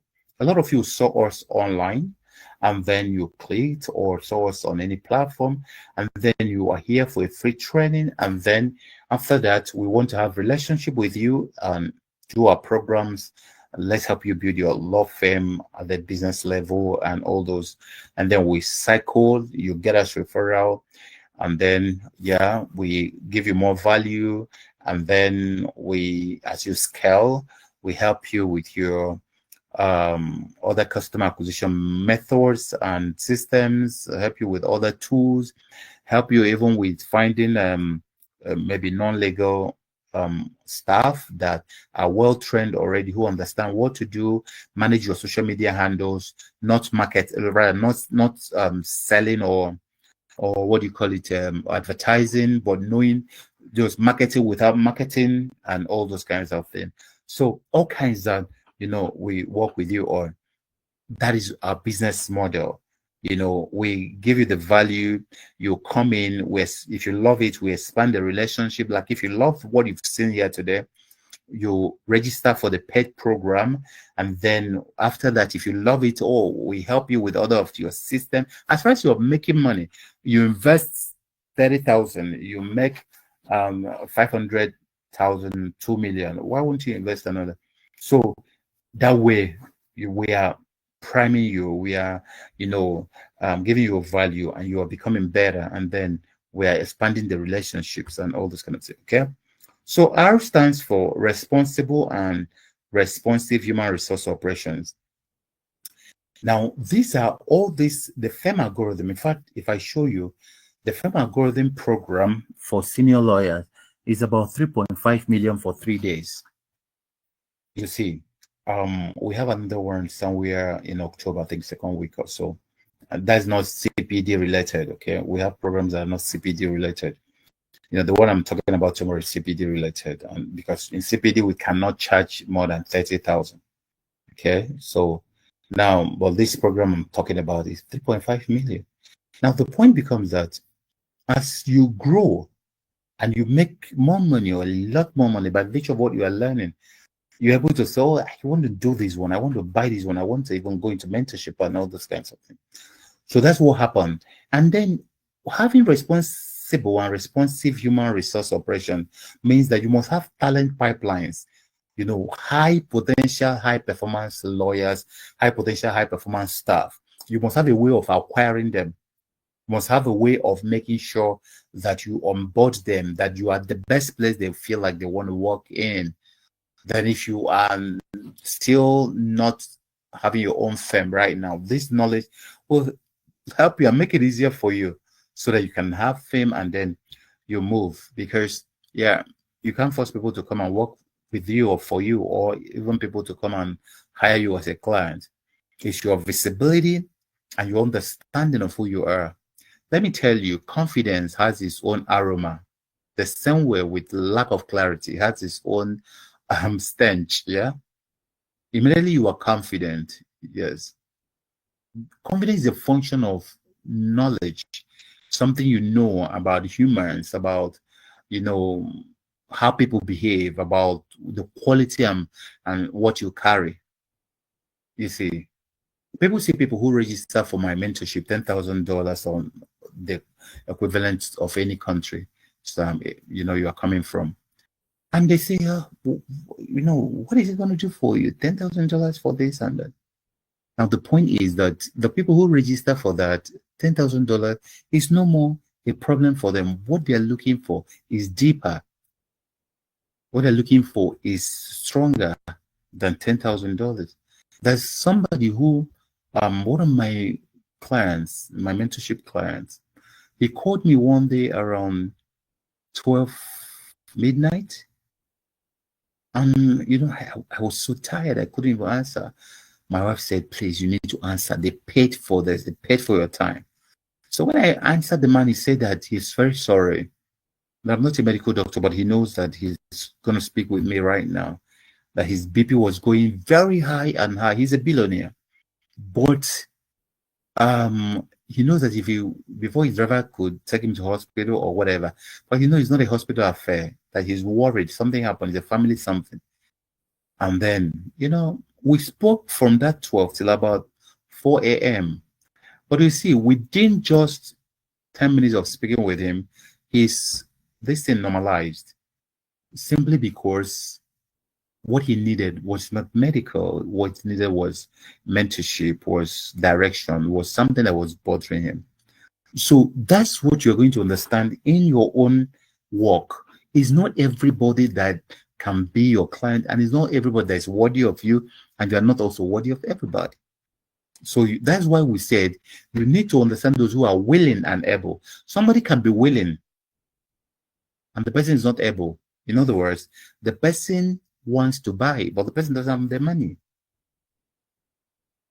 Some of you want to do my program tomorrow, but probably you're not boxed up for that little money. So the person is willing, but the person is not able. Some people may be able, but they're not willing. Oh, you have the money, but you feel it's not for you. You don't want. The same. Some people want your services, but they can't pay. Some people can pay, but they don't want you. So your job ab initio is to get those who are willing and able. Forget about those who are willing but not able, and those who are able but not willing. Park them one side, keep warming them up. Keep warming them up. Let them be within your view. Keep warming them up, but don't spend too much energy on them. Okay? So you must have talent pipelines, high potential, high performance lawyers who join your your thing and all those. Then you must have performance management system with a human resource management information system. This age is good one and quite a lot, seamless HR and others.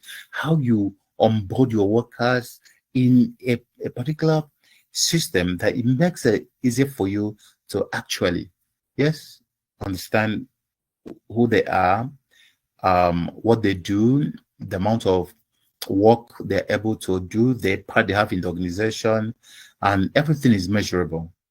Okay. Now you need to design salary and partnership structure that is worthy, that is appetizing. Remember, will you want somebody to pay your daughter, your son, or yourself how much you are paying people? Yes. So it's very important that you understand that you're not the only person people should work for. They have alternatives. So you should make that place a worthy place. You must understand the importance of having 10% of 100 than 100% of nothing. So partnership is always the way to go, because it's synergy. Synergy is not arithmetic progression. It's a geometric progression. 1 + 1 doesn't get you 2 in synergy. It can get you 11. It can get you 1,000. So you must also, have a pattern that turn employees into partners. And that way they know how they are growing in the organization, how they will end, who they'll become. So it must be very vivid and very written and in a handbook, so that people know how they can move into different layers of the organization. Okay.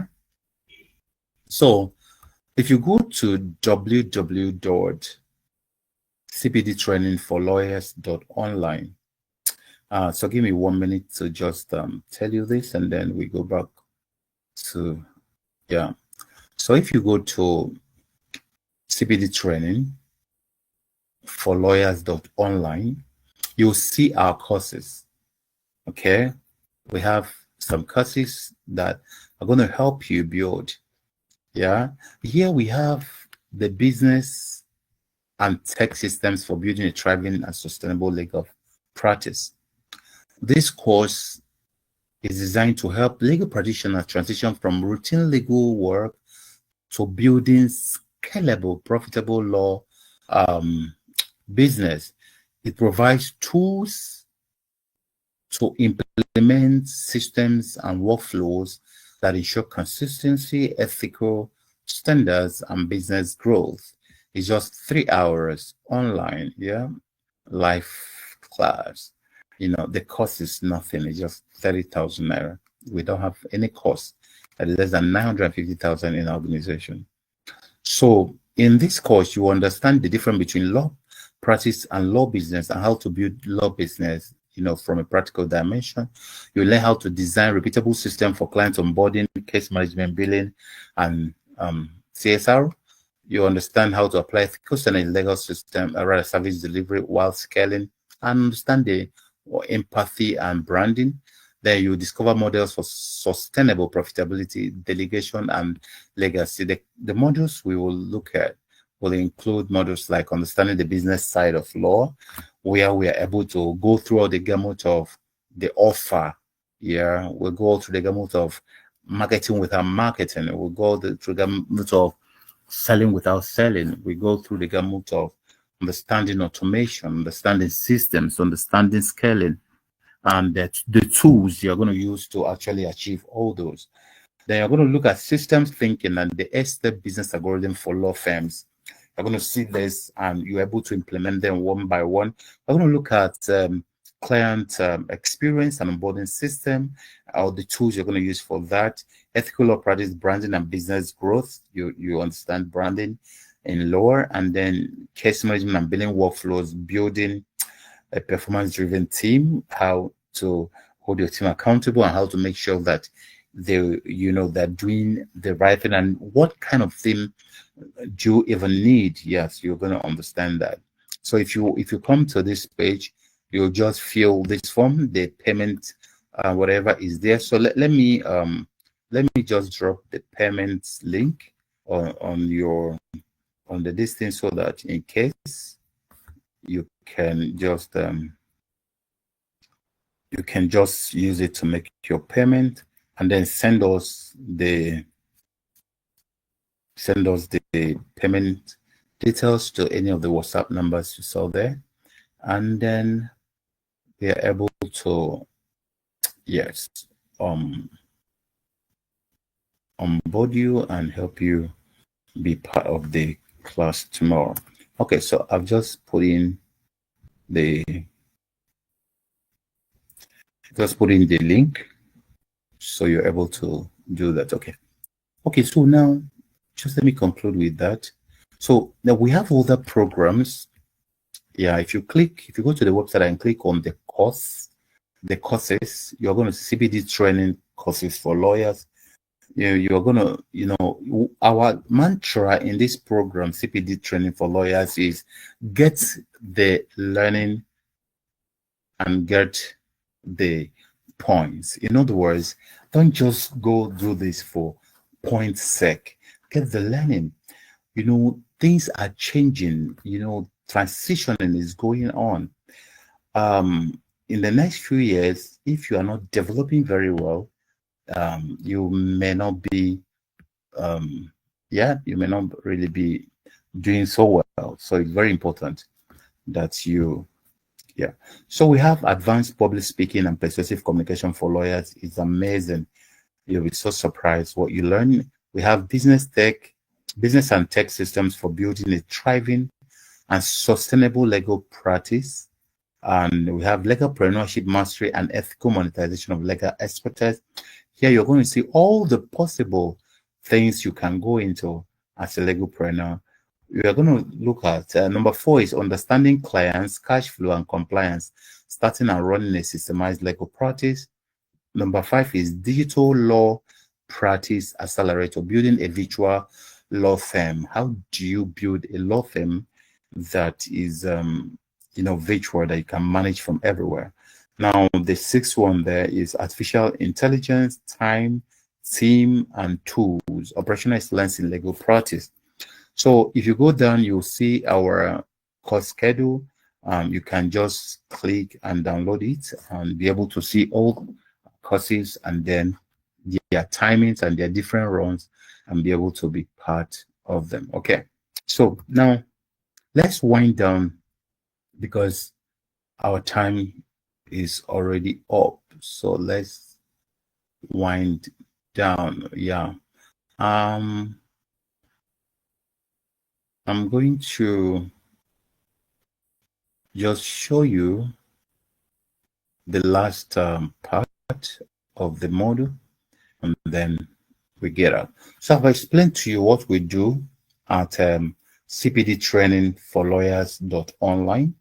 And if the money is difficult for you to pay, you can understand that you need to do something about your finances. Yes, you need to do something about your finances.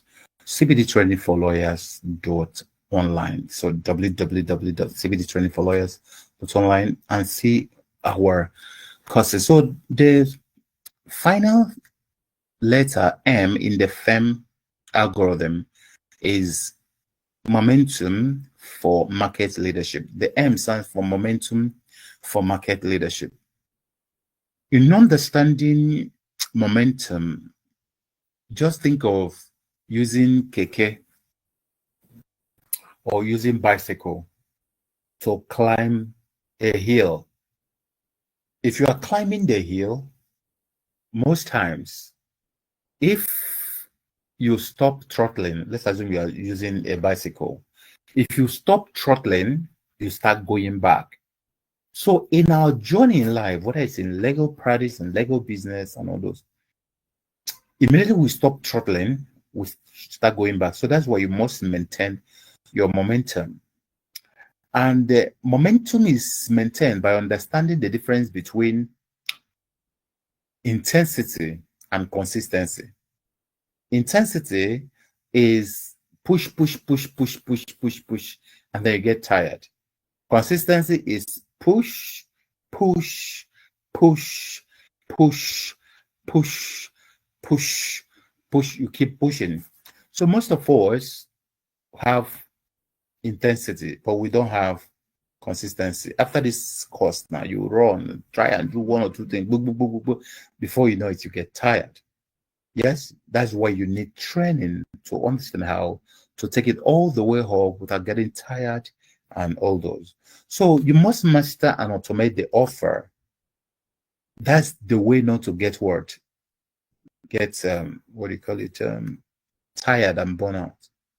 Yes, you master the offer, you automate it from the offer to the lead generation to the lead conversion to the systems to the automation to scaling algorithm, understanding them, yeah, like the back of your hand. You see, earlier I was talking about the different levels of knowledge, and I stopped at the first one. The first one I mentioned was what I called, or we call, unconscious incompetence. You don't know, and you don't know that you don't know. Now, the second one is conscious incompetence. You don't know, and now you know that you don't know. The third one is conscious competence. You know, but it's difficult for you to do. So when you want to do it, you still put in a lot of energy, you think about it and all those. Yes. And then the last one, number 4, is unconscious competence. You don't, rather, you know, and you don't even think about it while you are doing. A lot of you at the level of your law practice, you are like that. You can quote all the constitutions and everything without even thinking about that. You saw me training here for the past 2 hours plus, and I've been talking, and I'm not thinking what I'm saying. The point is because for every week I clock in at least 30 contact hours training the high, the mighty, the low, the common, all kinds of people. So naturally, my neural pathways are very alert to training. So you can call me anytime and say, oh, teach us whatever it is, any topic. I could teach without preparing for it because I've done it for many years and decades. And then, I have developed the neural pathway for that. So that's what happened when you develop the neural pathway for customer acquisition, for client engagement and acquisition, for client, upselling. These are, if you build those capacity, it becomes so easy for you. You are able to get clients easily. Having said that, ladies and gentlemen, very important to know that compelling positioning and marketing strategies for brand visibility is what momentum requires. You must keep having compelling positioning. You don't just get tired and say, relapse. No. And that is why you cannot do it alone. You need to have a proper team, well-trained, understanding where they're going and be able to navigate them. Otherwise, it will just be you trying to do one-man show, and then you get tired along the way. Yeah. So you must build automatic client acquisition systems with minimal input. How do people discover you? How do they know about you? Now, that's what I'm going to teach you tomorrow, 4 p.m. Yes. How do they get to work with you? Yeah. So understanding all this are at the heart of momentum. Being able to create automation, being able to maintain the compelling positioning, being able to understand marketing strategy that doesn't offend your code of conduct. or code of practice, and then building automated client acquisition system with minimal input, having a salesman standing online, or at any of your platforms, and then keep doing the marketing for you.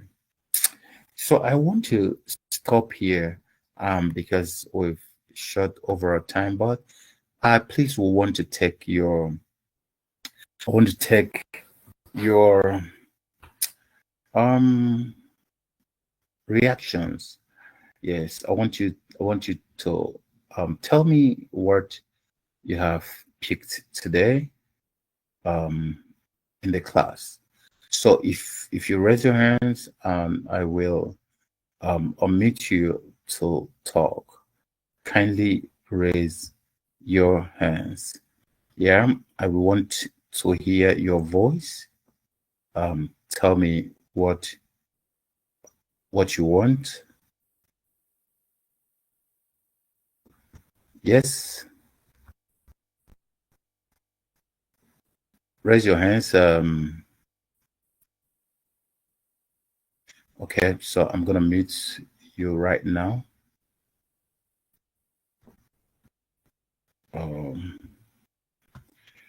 Okay, so I have Feyunwa. I have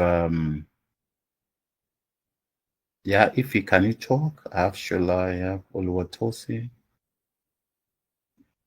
Okay. Yes. Let me know what you pick from this training today. Yeah, quickly.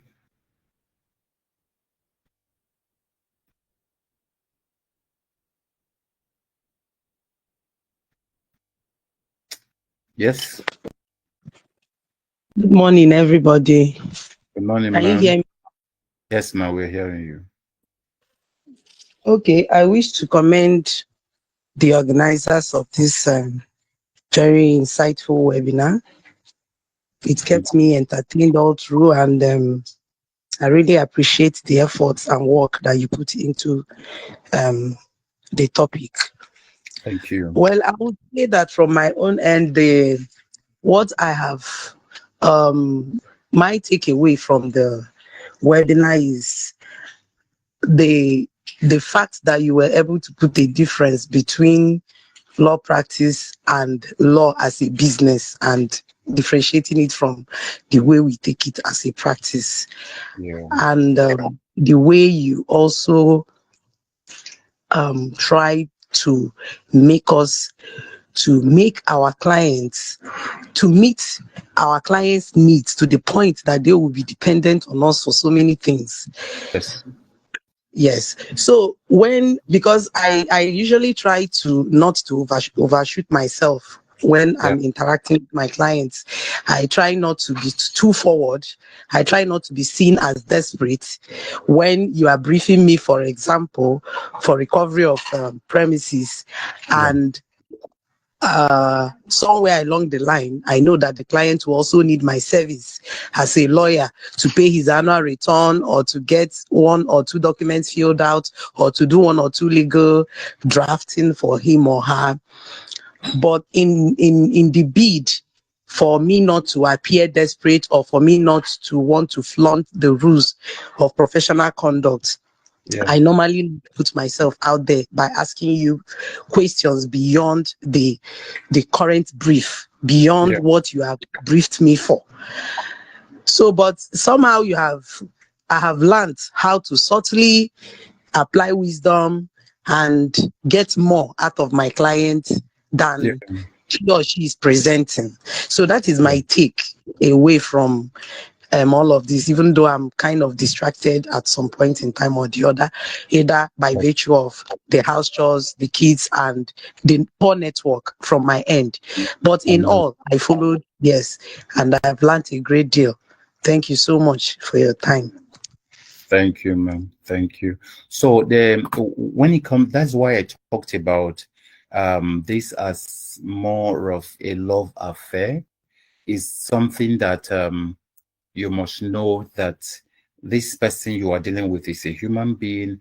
He has other needs and all those, and then you are able to have I mentioned all the things that we were taught in school and we're taught in a lot of places. A lot of them are a lot outdated today. Who told you now that you could be having training online? Harvard is doing it, every university. In fact, NUC has approved uncountable universities that are giving degrees just online. Who told you before? In civil service, you can't even talk about online degree and anybody will listen to you. But today it is normalized. NUC is approving online university. So 21st century is now to see how you make them feel. They want to the empathy. They want to understand that you care for them. They want to understand that you're not just taking their money. They want to when you direct your client, is advisory. What are your annual returns? Please try and do that. We also do it, but if you have other people who can do it for you, please try and do, because it will start counting for you. And it's advisory. You tell the person, and then if the person decides to use you, okay. If the person doesn't use you, and if the person will always owe it to you that, oh, this woman opened my eye here, and all those. So ability to love is so important, and in the 21st century now, love is a very important aspect of business. Okay, thank you, ma'am. So yes, the next person, please. I want to take as many as possible. Yes, the next person. Oluwatosi, Shola, Uchechi, yes. Anybody can talk. Yes. What did you pick? Linda? Yes. Yes, anybody can just talk. You can just unmute yourself. I mean, if you raise your hands and I unmute you, please talk. Linda, honor her. Can I hear your voice?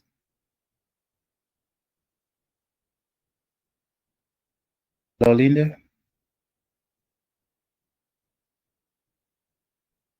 Google, can I hear yours?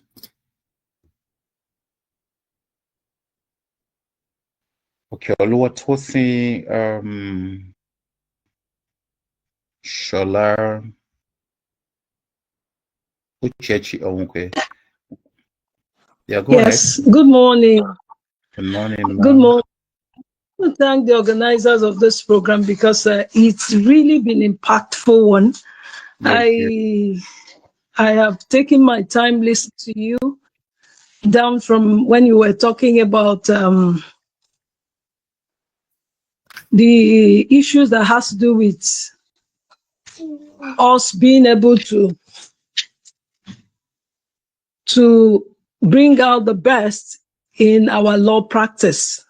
Yes. I was able to pinpoint some issues, and I want to ask this particular question because we are on the under the employment of the government. We are law officers. I'm a law officer that works with Ministry of Justice, and I want to know. You talked about failure algorithm, and you talked about routinization. Yes. As a killer when it has to do with being able to come up with new developments that will help you in your law practice. And I want to ask now that as law officers, more of what we do is that most of the times we are in court. It's either you are in court, if you're on the civil aspect, you will be always being in court, being able to present matters that are given to you, assigned to you. If you're on the criminal aspect, you're also there. And this is something we do like a routine. Is there any other way one can delve into other areas of our profession that can also give you room, for you to market your profession, and then at the same time you're not being too tied to routines that occurs on daily basis, even though you are under the government employment? I don't know if I'm able to really put up what I have in mind. Yes, I got your point very well. Now, if you look at the screen, I have something there. Yes. This is BSR 100425. It says, in accordance with the provisions of the Regulated and Other Professions Yes. Private Practice Prohibition Act, Cap 390, Part 2, no officer shall engage in private practice. However, exemption shall be granted to private medical practitioners and law lecturers in the universities and other public servants Yes. who are interested in practicing in the field of ICT and agricultural business value chain, provided that it does not conflict with their official duties. Now, you see, if I go over, like, let me show you now. If I go over to like udemy.com, let me share the screen, and we say legal issues in business. I'm sharing the screen now. Okay. Udemy.com is a platform where you put your courses, and it's free for you to put your courses there. Legal issues in business, sorry. It's free for you to put your courses there. You don't pay anything, but they will sell it for you, and then they will do what? They will now pay you. Okay, so it's just about being smart. Since they say you can do everything in the agricultural business value chain, you can do everything in ICT and all those kinds of things. You can, decide that you are just enlightening people on how to understand legal issues in business, maybe in Nigeria or any other jurisdiction, and you do them as courses and you put them online for platforms like this to sell for you. And you're going to see, if you look at here, this is legal English complete master, legal communication. You see business law essentials. You'll see blah blah blah. So this is how you are going to see people, business law for entrepreneurs and managers. You see thousands of people taking those courses. There are some you open and see that more than 150,000 people have taken the courses and all those. So it mustn't mean that you must, go and open a chamber or whatever. It's just to find ways of doing that. And teaching is one of the easiest way to selling. Even if it's just a YouTube place that you have online, where you every week you record one issue in law and enlighten people on tenancy issue, marriage issue, whatever, and all those, yeah. And then there's your email there, and you see them from time to time calling you to ask you questions and what they can do and all those kinds of things, and then attending your training on a weekend like this. There's what you do with your time today and tomorrow. Nobody will flog you for it. Yes, you can have courses on today and tomorrow and attend your courses and all those. That is, yeah. But also, I resigned from university 2 years to full professorship, and I always tell people, and if I go back to university now, I have more than 20 years to be in the university. I've trained all your directors, and all the state councils of your Federal Ministry of what do you call it? I think 2022 or 2023, and all those. Now, if I was in the university, I wouldn't have that time. I have lectures that day or whatever. But at every point, you start having dissatisfaction in what you are doing, and then the possibility of other things. I always encourage people to grow something by the side, and immediately it does 2 times your normal salary. You leave your job and go for that. I'm not saying you should resign, but for me, starting a work like a job as a civil servant and finishing there for pension purposes and although you waiting for when you become a director or permanent secretary, those things they don't mean they sound inane to me. Why? Because really speaking, check all the people that make all the things you do today. For instance, Tinubu, they said he was he worked in Mobile. and blah blah blah. And then he's president. To Adams Oshiomhole is a senator. He was a government worker in Kaduna or whatever. And then look at all of them. Because Babio was practicing law in Lagos or whatever before. So in life, starting one place and finishing one place may not be the best as for those who are high flyers, but those who are okay, they love where they are. That's a good place to continue and finish.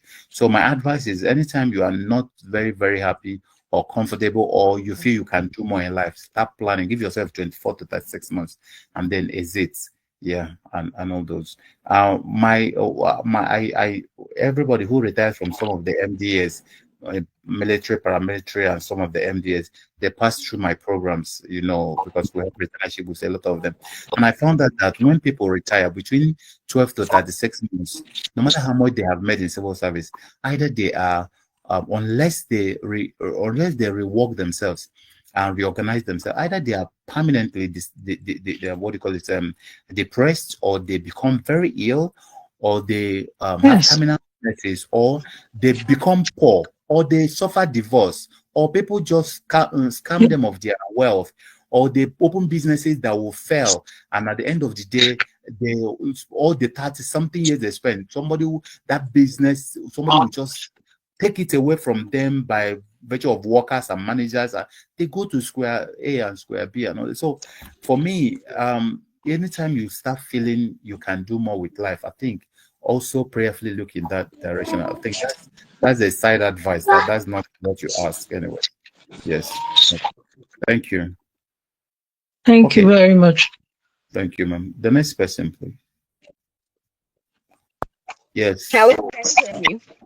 Yes, ma'am. I'm hearing you. Okay. I didn't actually join at the reception of this webinar, but so far, pretty good. Go ahead.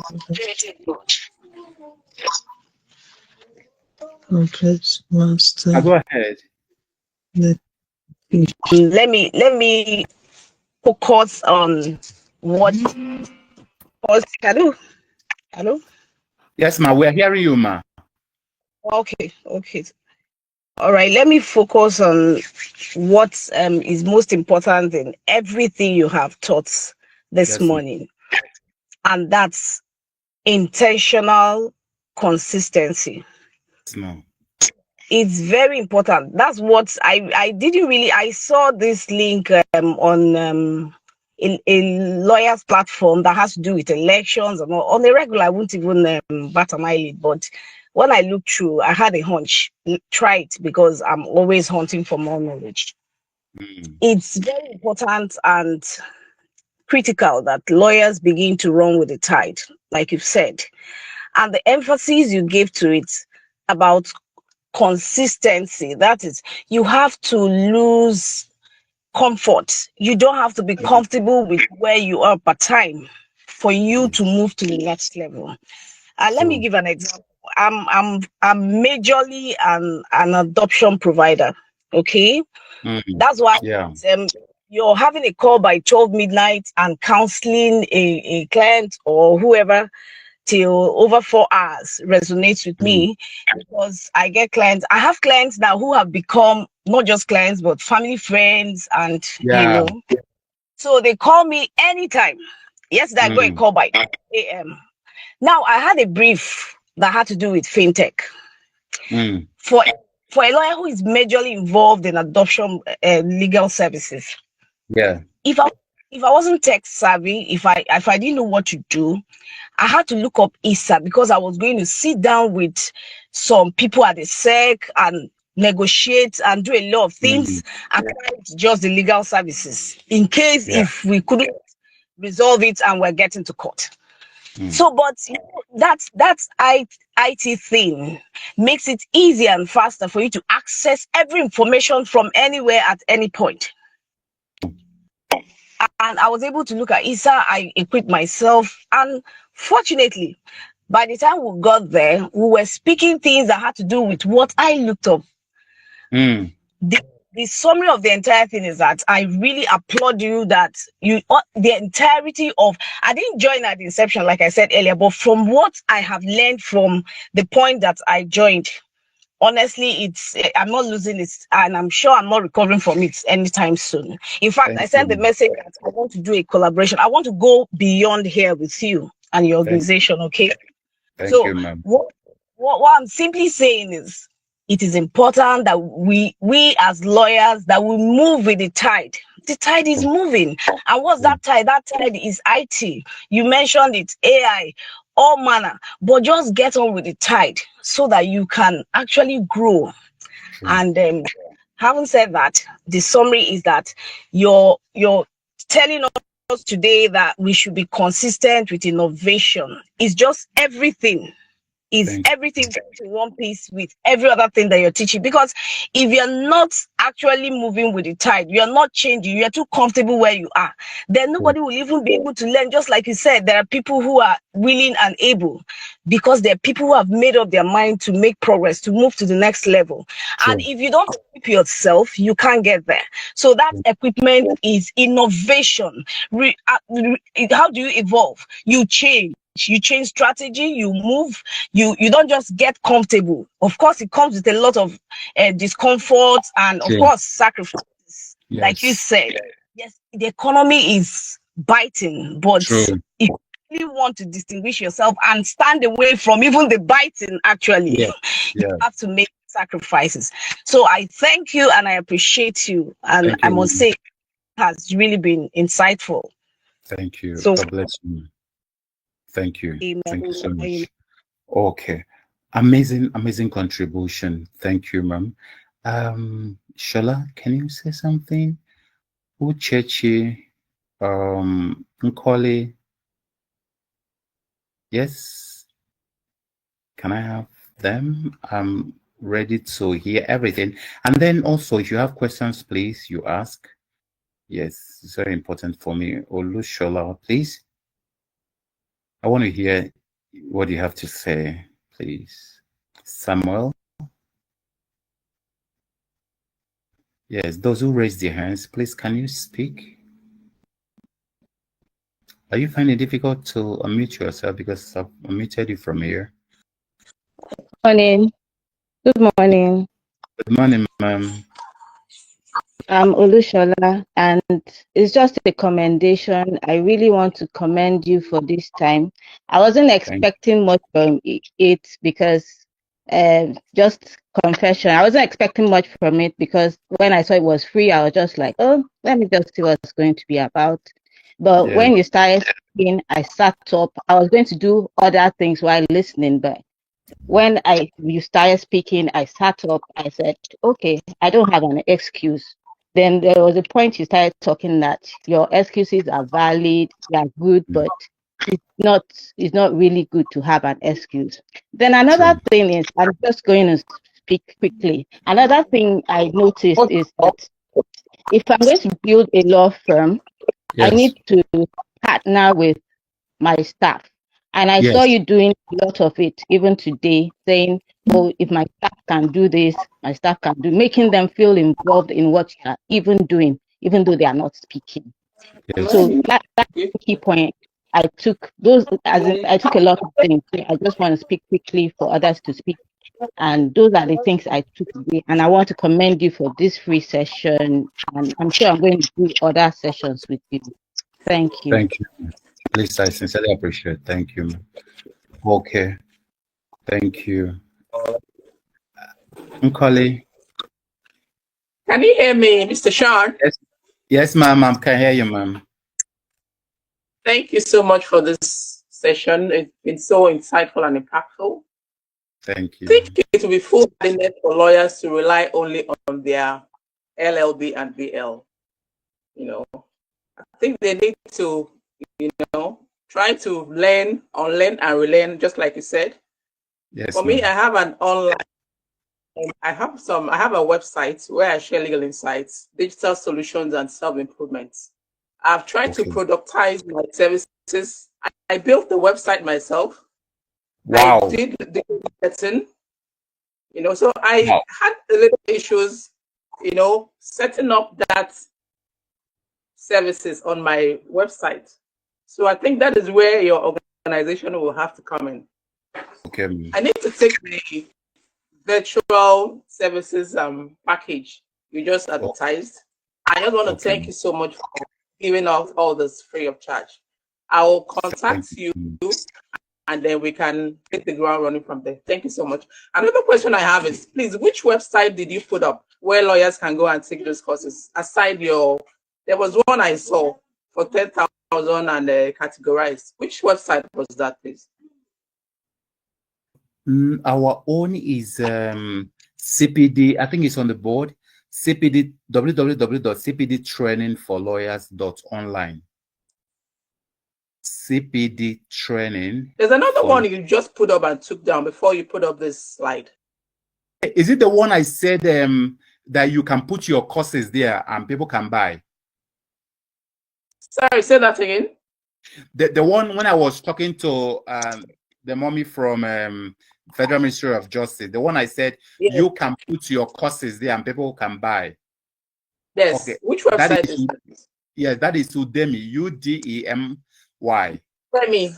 Okay. All right. All right. Thank you. Udemy. Yes. All right. Thank you. I just needed to, be absolutely sure which website it is. I thought it was Udemy.com. Yes, ma'am. All right. Thank you so much for everything you do. I'll contact your office so we can, help my website to get the visibility. You are highly welcome. We are here for you. Thank you. Okay. So the next person, please. If you also have questions, somebody asked a question, I will answer a little later. The person typed it. So if you have any question, please, you can always ask. Echeme, please, can you talk? Luke, please, I want to listen to everything. Uchechi, I don't think you've spoken. Yes. Yes, I want to listen to, I have a little more time to listen to all this, please. Those are very important because it's also our feedback mechanism, okay? Uchechi, can you speak, ma'am? Luke, Echeme, Luke. Yes. Can I hear you? Good morning. I had spoken and one from the State Ministry of Justice, Abia State, and you really gave me the insights I needed to hear about, because I've had this lacuna, while trying to discharge my duties, my legal duties as a legal officer, that I'm not doing enough. I'm not doing enough. Yes. I have this craving too much capacity. Yes. But the insight you are giving me now has really touched on that. Yes, ma'am. Yes. I'm very grateful. Very grateful. Thank you. One funny thing about 21st century, I always tell people, 21st century is a century of permissionlessness.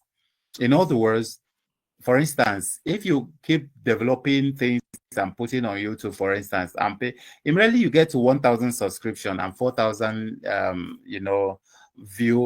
number of views and all those. You find out that you monetize it, and every month you could get $100, $200, or $1,000 or $50, depending on how much people visit that. And it is forever. There are 4 leverages in the 21st century, but 2 are more important than any one of them now.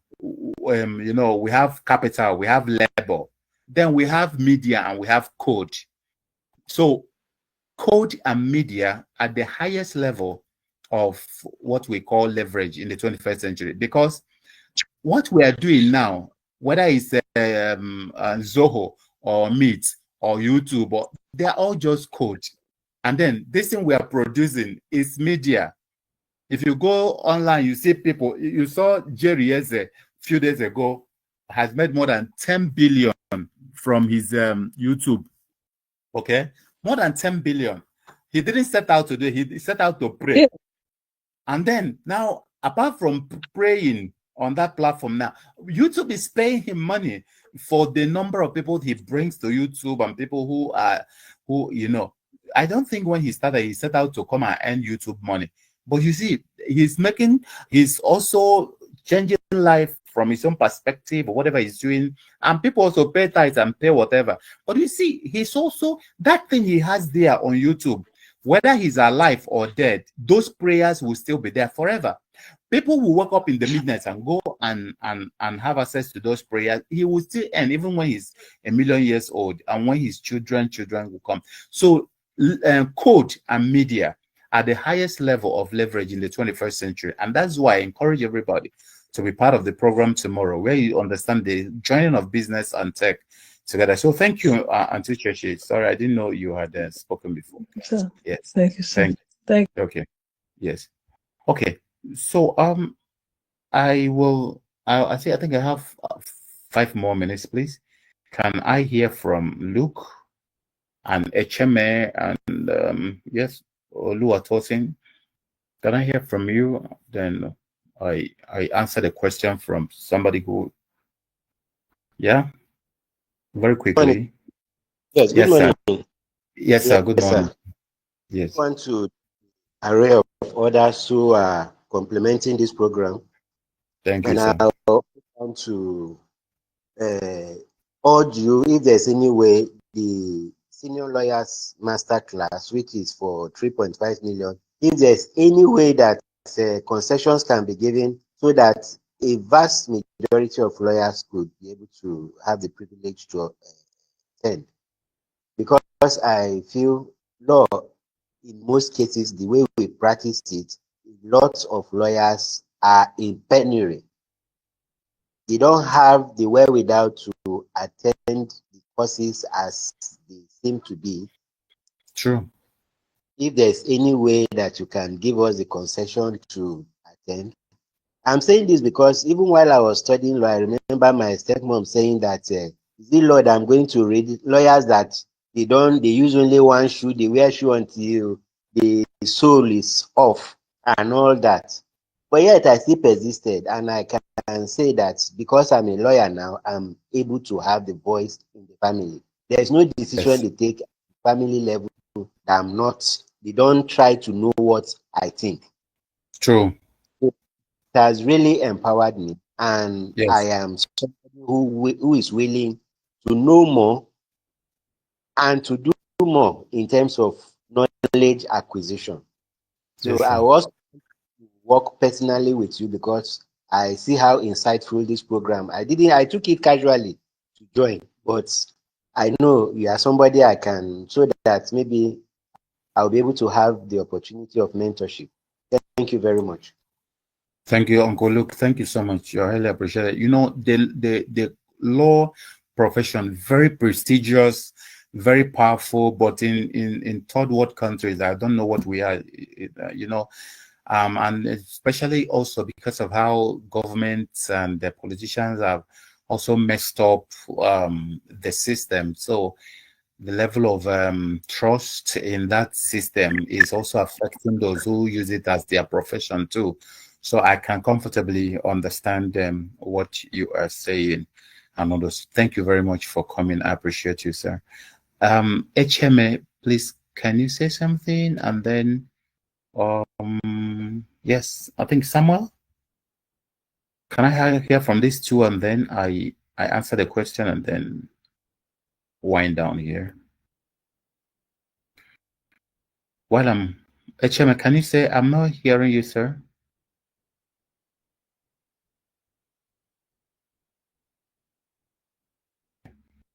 So let me somebody asked a question.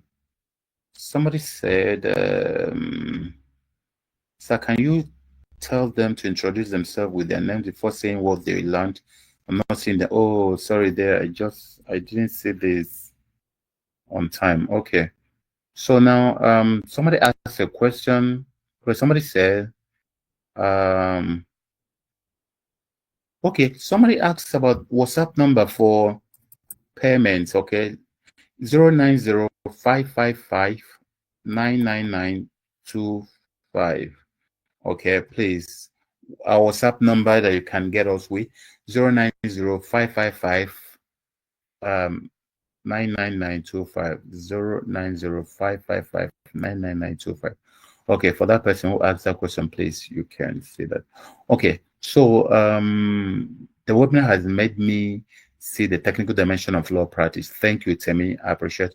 Then Theophilus said, I've learned so much today from this webinar, but I have this question of balancing the algorithm for balancing successful law practice and close associates and family requirements for your services.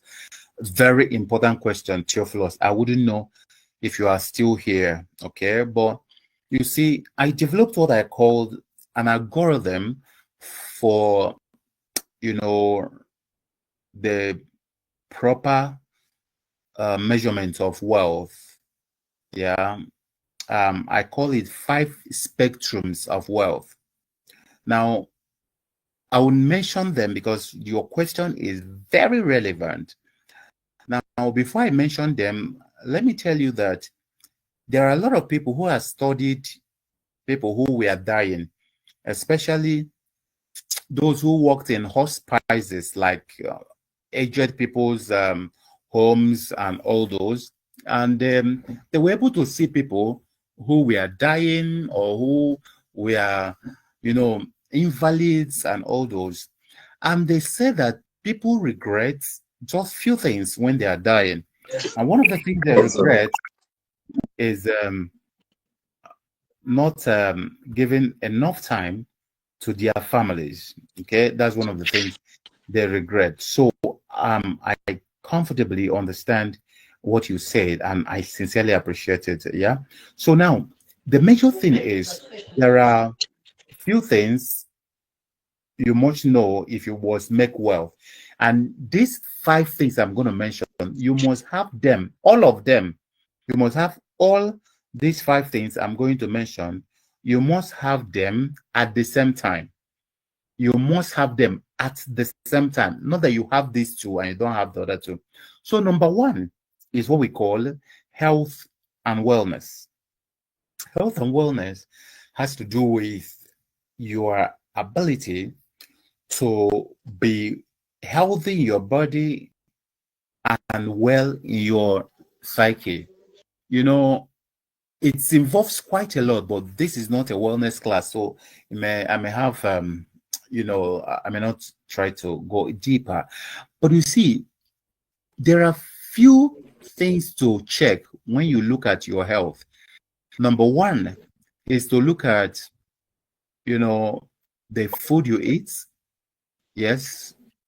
Number 2 is to look at your relaxation, and number 3 is to look at your exercises, apart from your medicals and your socials. So make sure that you exercise, not vigorous. Raising your hand 20 times over your head and bringing it down is enough exercise that will give you capacity to breathe well, and then your heart will pump enough. Walking around your parlor for making up to 500 or 1,000 steps, counting them, will give you the right kind of pumping in your heart and all those. So that's number 1, health and wellness. Number 2 is what we call love and relationship. You see, in our trying to make money, we neglect love and relationship. We are not there when our children are growing, especially we, the men. We are not there. We are running around making money for them. But we don't understand that money is nothing. Money, it doesn't count for our kids much. Yeah, why you take care of them, but they also want your presence. Now, some people who are working like government work, they go out in the morning, great business people. They go out in the morning, come back late in the evening. Great lawyers, they travel from hotel to hotel, country to country, city to city. And then, one day, your body is no more carrying. You come back to that same family and you want them now to leave everything and start running kata for you, start staying with you from morning till night. They have already shaped their lives before you fell sick, before you came back. So their lives are already shaped. They know, they have their friends, they have their what they do and all those. So that is why in everything we do, apart from health and wellness, we must understand love and relationship. And I tell you for free, people like Elon Musk, why you see him most time is so personal about this issue of Democrats and gay and all those. Why he's personal about that is that he's a beneficiary of it, or rather, he has benefited from the bad side of it. You know, his son, you know, when he got to 18 years, the first thing he did was to go and change his name from Musk to Smith. And then the next thing he did was to turn his name from his name to Vivian, and say he's now a woman and all those. Yeah, Musk has made a little bit of money. But you see, there are issues around, you know, understanding how to make sure that you the family side is well done. And now it sounds archaic, it sounds old, it sounds like you know, what are you saying? But you see, you get old, yeah, and all those things will come back. Okay, so having said that, then third one is your spirituality. Whatever it is you believe in, whatever it is you believe in, I don't know where the noise is coming from. So you must understand how to walk around that your spirituality. What if it is the Bible you believe in? Read it, finish it at least twice every year. If it is the Quran you believe in, finish it at least twice every year. Is the Bhagavad Gita, it is the whatever it is, finish that book of knowledge of that religion at least twice every year, so that you can at least understand this thing you believe in. What are the deepest part of it? This book of knowledge regarding this, you can understand it at like the back of your fingers, and then you are able to practice it. Then remember, love is, even every religion, love is so important. But you see, most times we practice this our religion without understanding love. So you must understand spirituality. Do to others as you want them to do to you. Love everybody as you love yourself. Be able to, you know, all those, they are timeless. You have to be rich in your spirituality. The fourth one is you have to be rich in your passion, your vocation, and your profession. You have to be rich in them. Your vocation is that thing that you feel called to do, that thing you are doing. And you can already see that I was able to turn my vocation and my passion into a business. If you allow me, I can talk from, I've not eaten this morning. I've not even drank water. But you see, I can talk till thy kingdom come, because whenever I am doing this talking thing, I forget, I don't know what time it is. Okay. I don't actually remember what time it is. So that's the power of understanding your vocation. Whenever you understand it, and then you are able to do it, yeah, and you can do it into your old age. You may be a lawyer, but you love mentoring people. You may be a lawyer, you love ministry. You may be a lawyer, you love you know, farming, building things with your hand. You may be a lawyer, you love teaching kids. You may be a lawyer, you love helping, you love just helping, you love helping people. You don't, you know, you don't just love helping. Yeah, that becomes your, so you must understand your profession, which is maybe your law practice. You must understand, you must be wealthy in your profession, you must be wealthy in your vocation, you must be wealthy in your passion. That thing you can do, and you don't understand that time is passing. When you look at your time, I spent 3 hours, I spent, that is your passion. Then, you know, turn it into a business, turn it in, make it your vocation, and all those kind of things. So you must be wealthy in that. Then finally, you must be wealthy in your time and money freedom. That was why I was telling Auntie is this Uchechi or Chinwe? I was telling her about you know, whenever you are no more comfortable with a particular place you are working, or particular thing you are doing, leave it. I left university 2 years to full professor.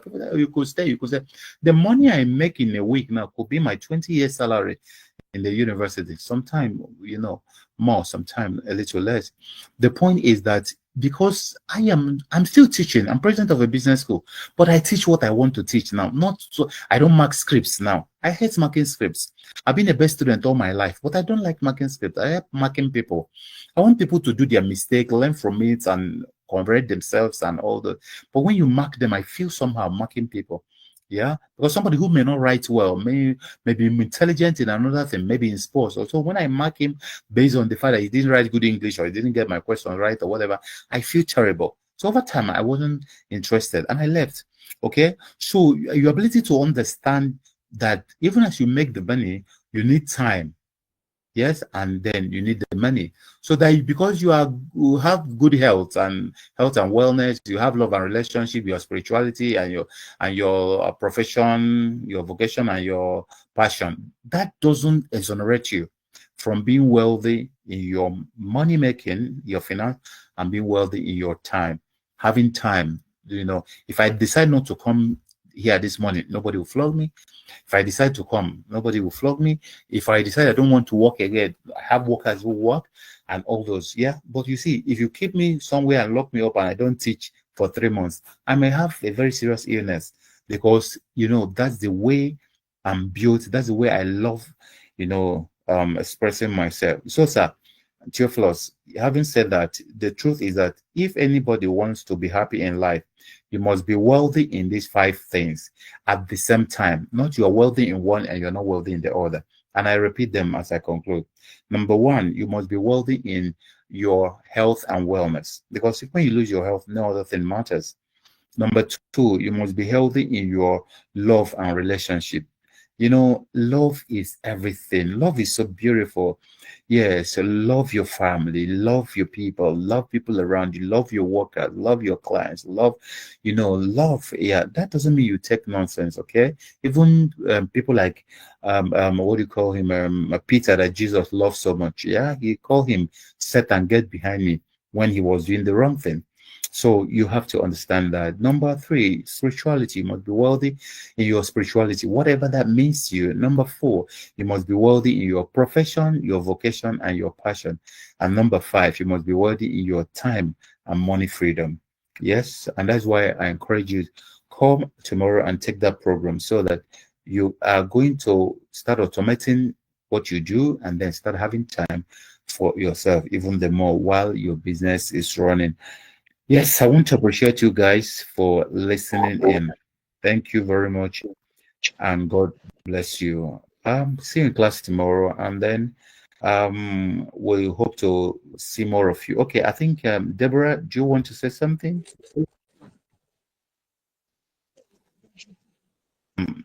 Echema, do you want to say something because I'm about closing now? Good morning, sir. Good morning. Yes, sir. Good morning. Yes, sir. Good morning.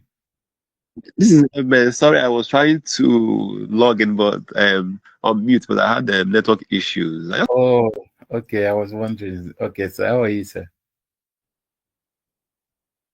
To appreciate much. I've been so blessed this morning listening to you and other people that said 1 or 2 things. In fact, this is about the best I've had, so far. And thank you for your time. Thank you for your humility. Thank you for your approach. Thank you for the way you said, said complex things, but you made it so simple for us to understand.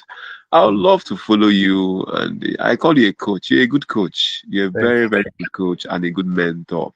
Thank you. I'm interested in virtual office. How can one go about having a virtual law office and all of that? I don't know.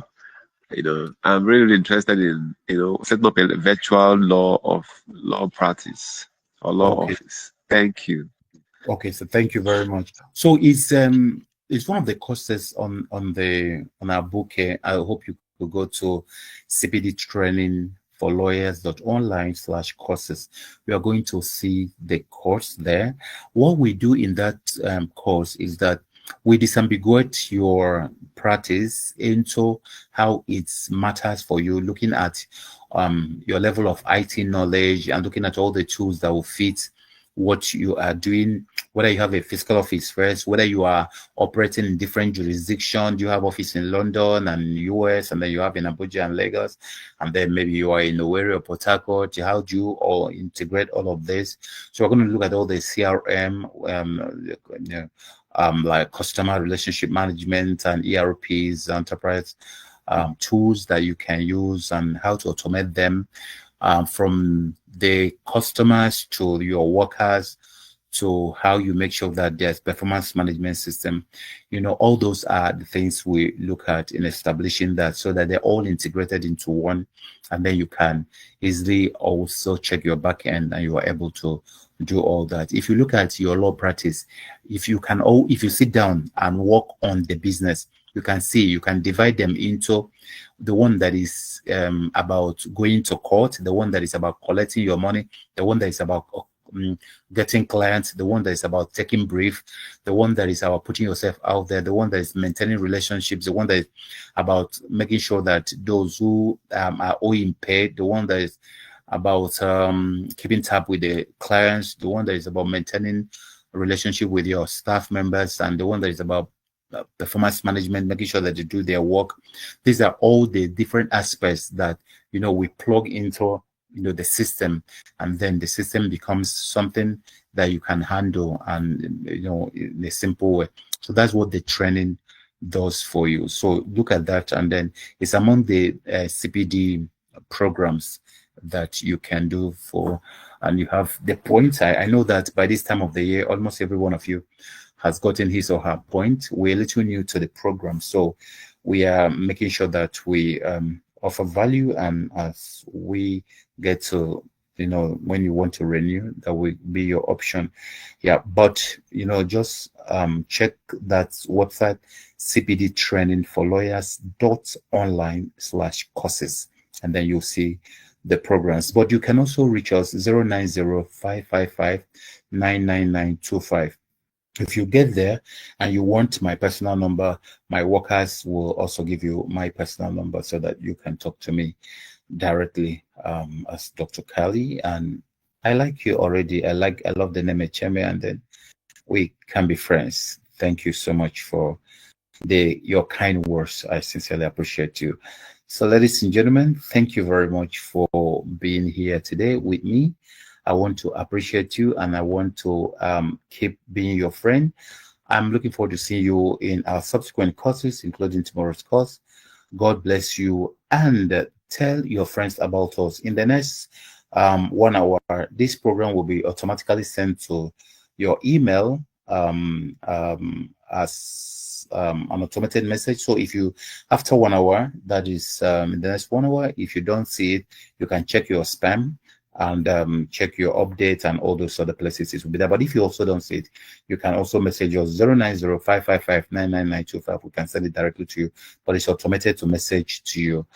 I thank you for coming. See you soon, and let's keep in touch. God bless you. Bye-bye. Hello, Kali. Yes. Oh, yes, ma'am. Sorry, I wanted to know if we'll be issued the certificates for participation. For this program, no. Our free programs don't have a CPD point. Yes, it doesn't have CPD, but we can send you certificates on OPS, but it's not CPD points, Okay. So generally, we don't issue certificates for them. It's just our free programs. All right. Thank you. Okay. God bless you. Okay. So bye-bye, guys. Thank you. See you soon.